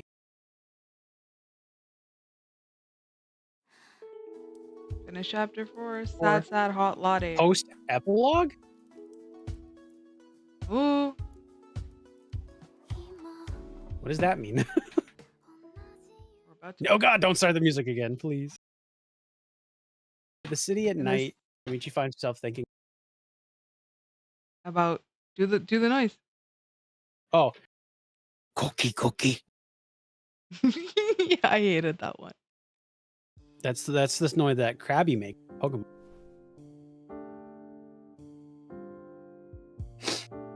Ah. She's walking through the city at night. It's been a while now. When she closes her eyes, the noise grows distant and a flurry of thoughts fills her mind. The desert on the moon. Something. The prairie. And the insect replica boxes. Hey, did she ever give that to the? Probably. Eventually. Because they kept meeting. Yes. Try. You know what? I bet it's the insect boxes.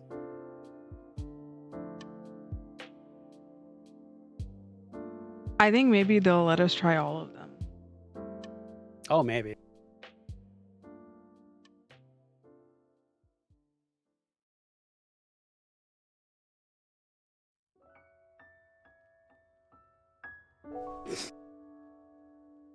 There only happened to be a few people on the train. Yomichi looks through the window in front of her. She's ridden this train time and again, but the view, for some reason, feels new. The business neighborhood with its tall glass-paned buildings, the district with all its small liquor shops, then houses and apartments. And the closer they get to the next station, the taller the buildings become as a whole. The view in each neighborhood is so different that even though all these places are in the same city, they feel like different worlds. This difference would be accentuated even further if you were walking through them. You could see the smells, the sounds, and even the ways in which people greeted one another change. Once she's Adds in a reached the minute. station, she gets off the train. She's the only one doing so, which is a rare occurrence. Everything feels a bit different. Maybe it's the time of the day. She's enjoying a day off after test week, but for most people in the city, this is just a normal weekday afternoon.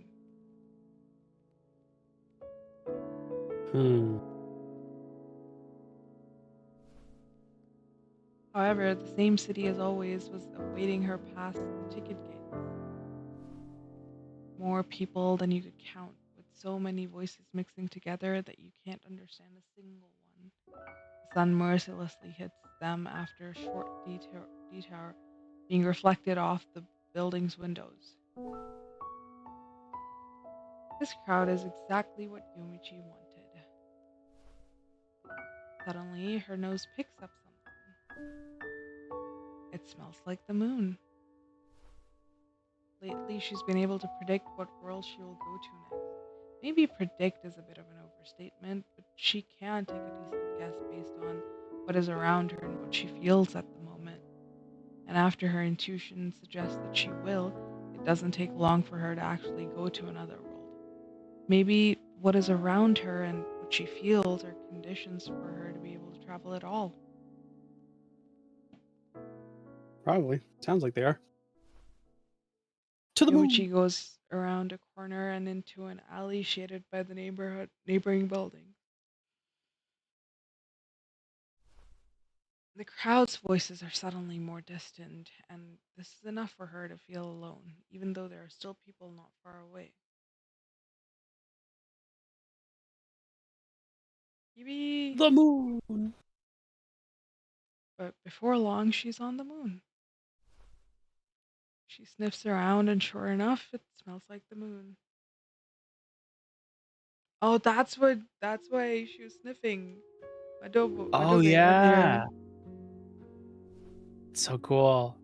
Ever since her discussion with Madobe, she has been traveling to other worlds more and more often at sunset. Just like she's been told, the time she spends in those worlds has increased as well.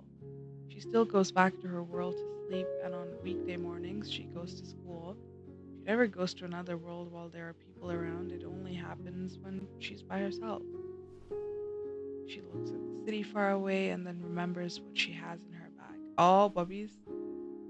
Here, Madobe. She takes a box out of her She bag. never delivered it. It houses a replica butterfly. This was delivered to my home a while back, but there's your name written on it.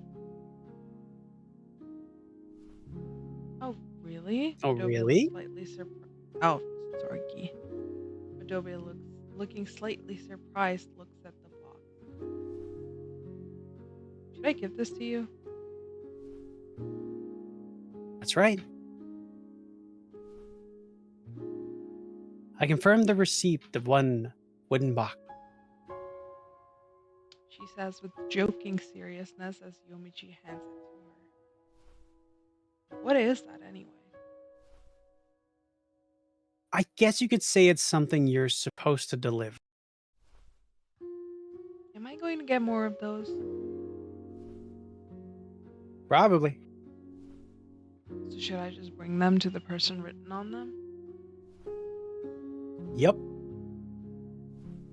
What if it's someone I don't know? I don't think that can happen. You could probably only get ones that you can actually deliver. Yomichi mouths a vague noise showing she understands. Mhm.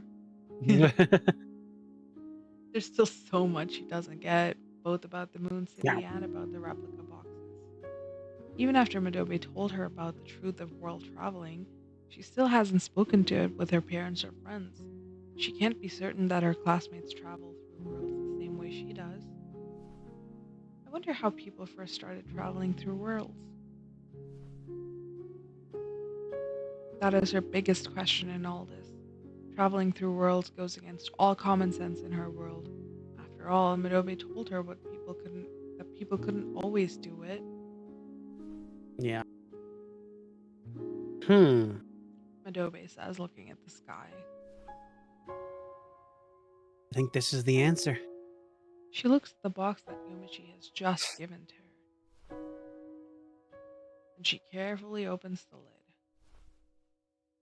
The wind hits the butterfly's wings, making them flutter, or at least this is what it looks like. But there's no wind here. The wings flutter again, and then they keep flapping until the butterfly breaks free and flies out of the box. Finally free, the butterfly keeps dancing in the desert air. What even are these things?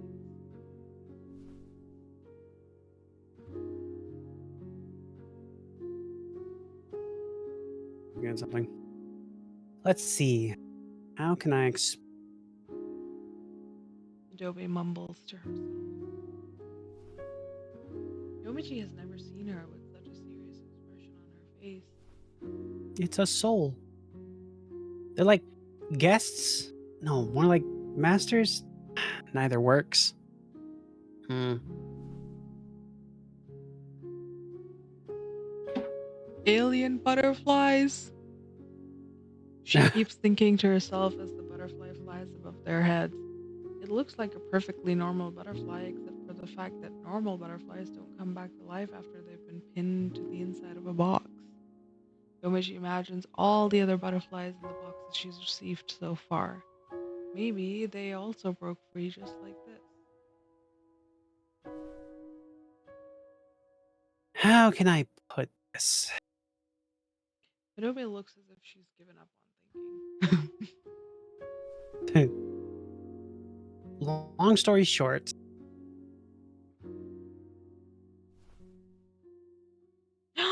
I wrote the they're game. aliens. You know, you wrote the game. Bubbies was right. Aliens. Yomichi can't even laugh at this.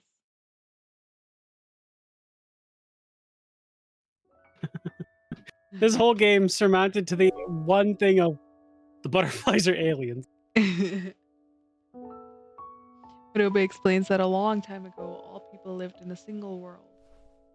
They'd wake up in the same world, work in the same world, and sleep in the same world. That was normal for them, and they had no other option. But a single world was too small for all of them, and this eventually led to trouble. Oh my god, I wrote the game. They didn't they didn't have enough space to build houses anymore? Yomichi asks. That too, yeah, but not just that. Madobe replies. She continues with her explanation. Different people have different values. Every one of them wanted things to change, but in different ways. One world was not enough. You get into arguments. Oh, that was too, your right? line. I'm fucking. Sometimes that's enough to make things right. What do you mean? The line before, was that not your line? No, Oh no, it wasn't in quotes. Okay. no, you're good. You read it. You're good. But not always. If an argument between two people turns into a dispute between two factions, that can be catastrophic. War. And depending on how bad it Yeah. is, it could even be too much for the world. The one world that everyone shares to ever recover from it. Woof. Eventually, living in that one world all became too much for people. Of course, they ran out of space, but more importantly, they ran out of confidence. More and more of them started accepting that the end loomed ever closer, exacerbating the problem. Oh? And then, out of nowhere, And then out these of nowhere, butterflies arrived. these Oh, butterflies arrived. Turkey. Adobe looks up at the one flying over them. Can the alien butterflies communicate with us? Probably not.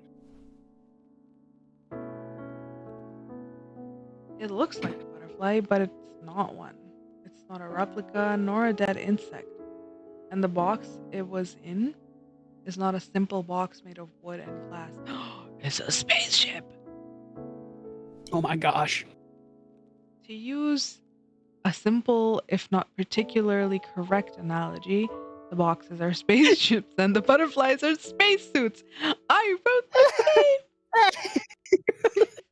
Puppies, you have wild concepts that always are right in visual novels. Crazy. Go on. The butterflies themselves are just being controlled by something else that resides inside of them.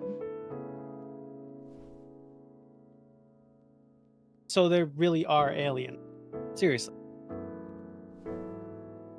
Nobody doesn't know how the creatures inside the butterflies look like or if they're even alive at all. Nobody knows that. Maybe someone used to know it a long time ago, but that knowledge has since been lost.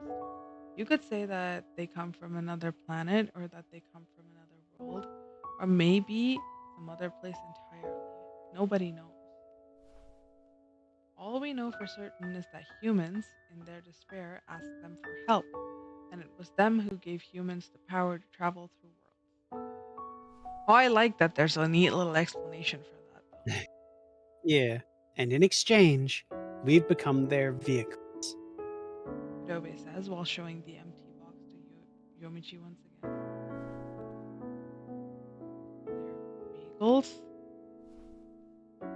Like trains, buses, airplanes. Actually, I think we're more like highways.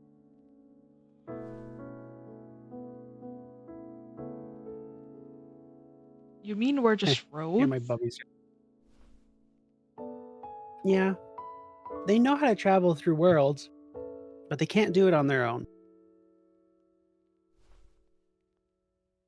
We didn't know how to do it, but we had what it took: act, imagination.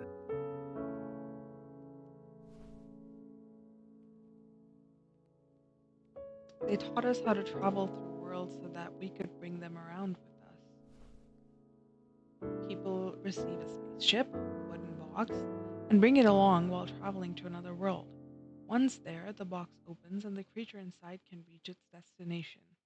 E- Ever since we abandoned our original planet to start hopping from world to world, this is how we have been living.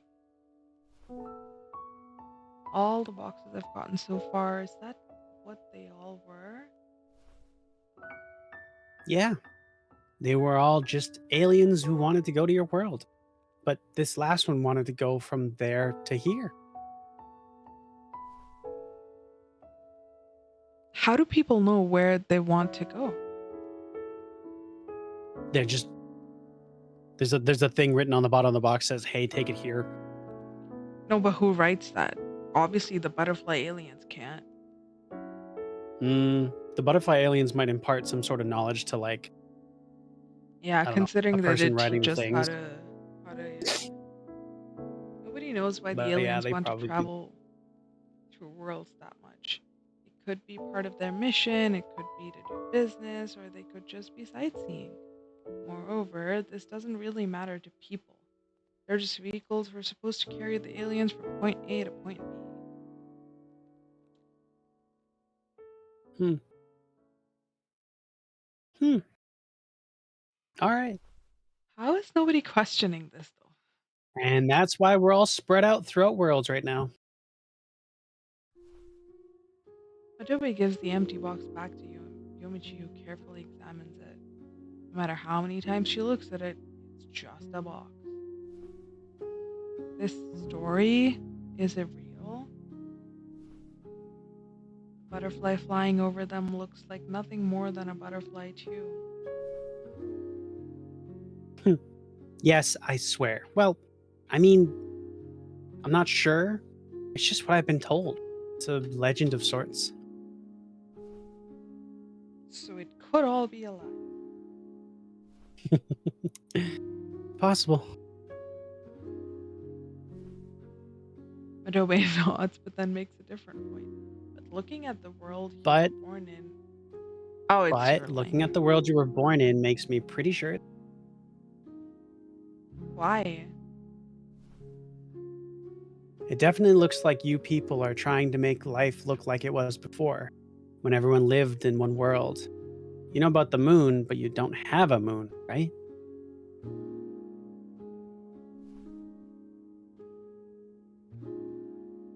I guess.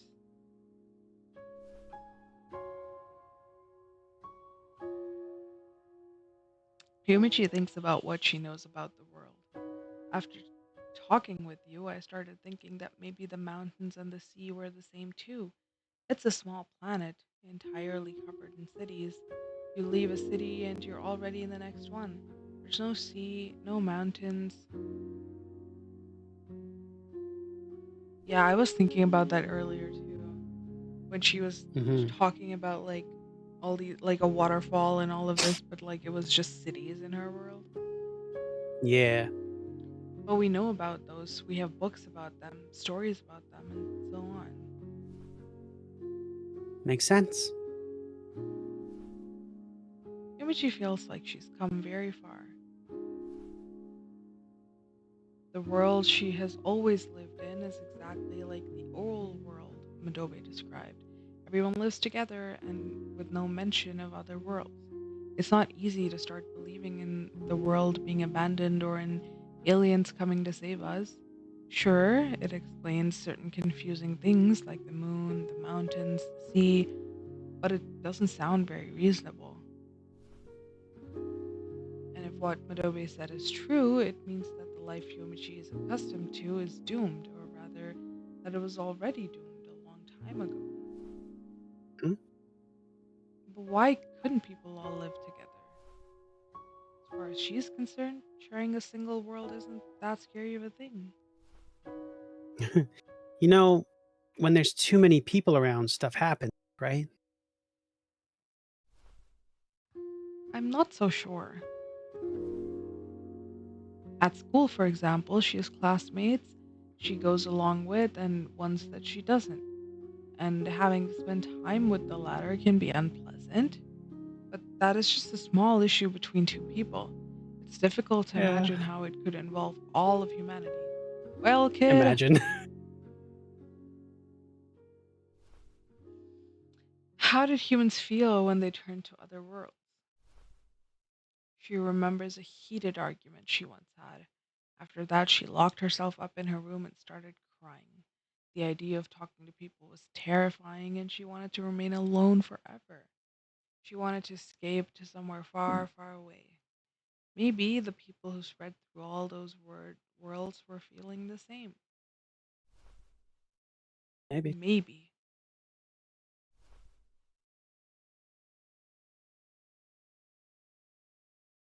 I think that's you, Phil. But, she says, looking back up, even if we're divided into this many worlds, we're not all alone. The butterfly seems to have flown away. I met you. I met other people. I'm living while meeting all of you. Mhm. She looks around and there's no sign of the butterfly anymore. You're right. Madobe says while looking at the sky. It's a huge black sky. Makes you feel all alone in the huge black cosmos. But you're not. I don't mind it then. Yuichi looks at Madobe's profile. She tries thinking back to the first time the two of them met. She can't remember. Their meeting was too much of a normal, unsurprising thing to be memorable. Even if we have all these worlds, it would be lonely if I had to live all by myself. At this point, Yomichi's mumbling to herself more than she's talking. But Madobe heard her, and with a smile, she casually says, You're right.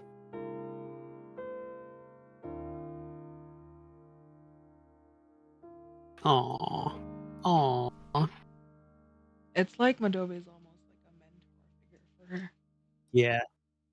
They look at the sky with the butterfly no longer in it together. They keep chatting.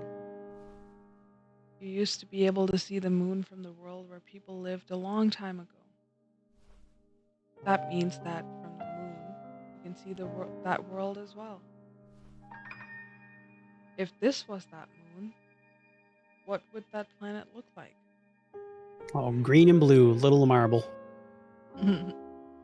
what would that lonely world look like? As she stares at the empty black canvas above her head, Yomichi lets her imagination run free.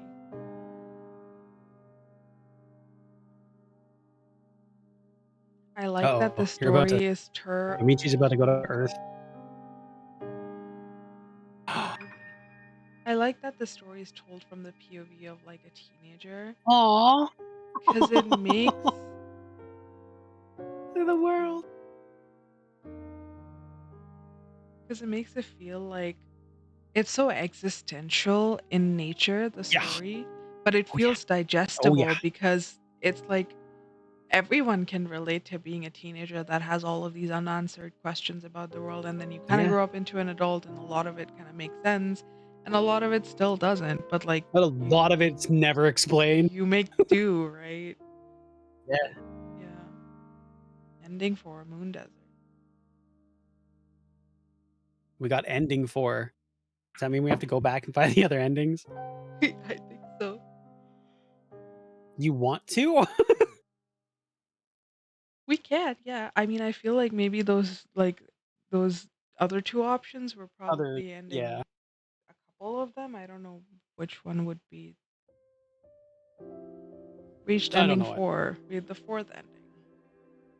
Oh, it's like done. We'd have to like go through it all again, I think. Probably. Or like maybe you go to and like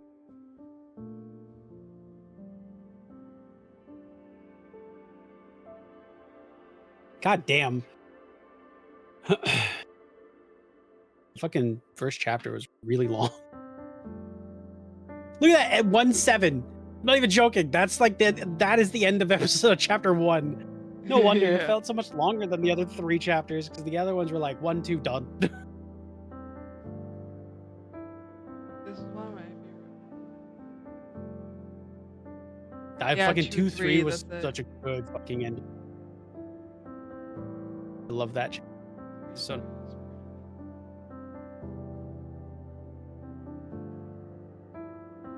also the like city street full of people. I really enjoy that. So we could probably can we just click on Riddle 6?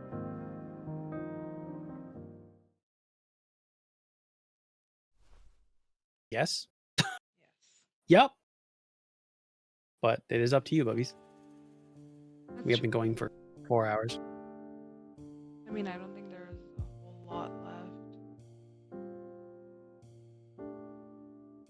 But let's try this one.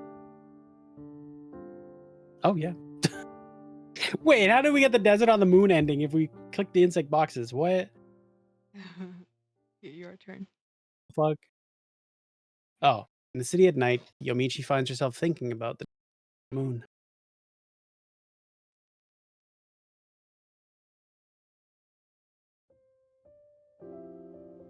What? Oh, Okay. maybe click on. We might have to go all the way through it again. Hang on. What was the other one?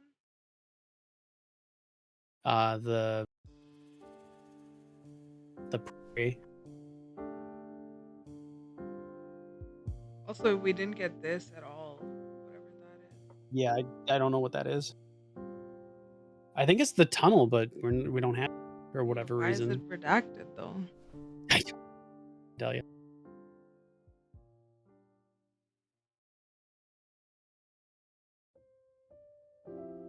Yeah, Yep. we might have to. You got to go all the way through. Can you just look at the still shots? Oh, that's the only. Got it. That's so good. It's fucking. Hang on. Hang on. Wait. All right. Saving that. Maybe that'll be the thumbnail. Who knows?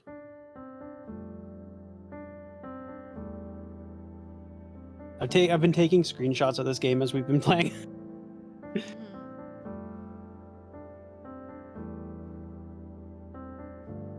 All right. Well, probably not going to play through the entire game again to try and get these endings. So, this is the ending we got. The existential aliens. Not bad though. Okay.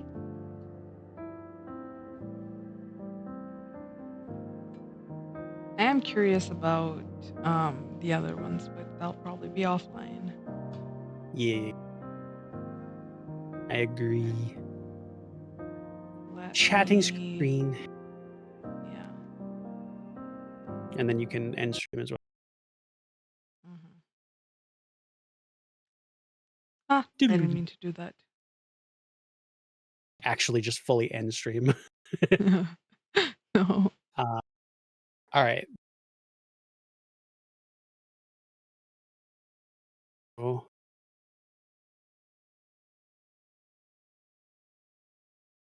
There we go. Oh. Okay. Let us find somebody to raid. Do you have anyone in Let's find mind? somebody. Indeed, I don't, but I'm sure we can find somebody.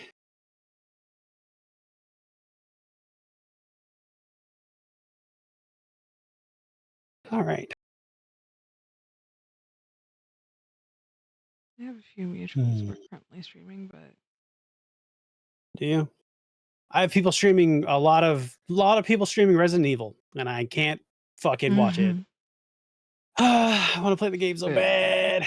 My fucking lack of fun. Me.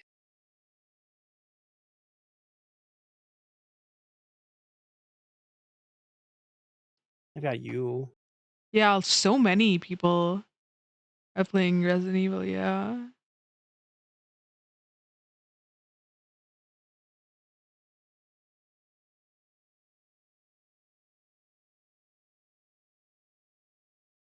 I'm not sure that I have anybody I want to raid right now that's not playing the game. So Magic is playing do you? Hightail. Hightail, yo, let's go. And I have another one, Lavi, who's playing Yakuza Kiwami 3. Ooh, Kiwami 3 is the worst version of Yakuza 3. No, And Yakuza 3 is not that good. Vic is playing Super Battle Golf. You Super pick. Battle Golf's always fun. Let's raid Magic. All right. I'm gonna start raid and then do my outro thing. Okay. All right. Let me pull. Oh, you already did it. Thank you. Yeah, I did. Okay.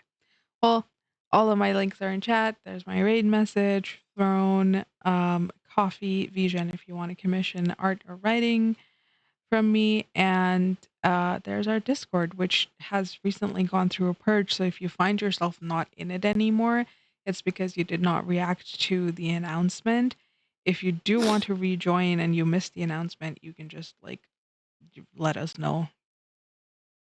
You can rejoin it through the link or just do the thing.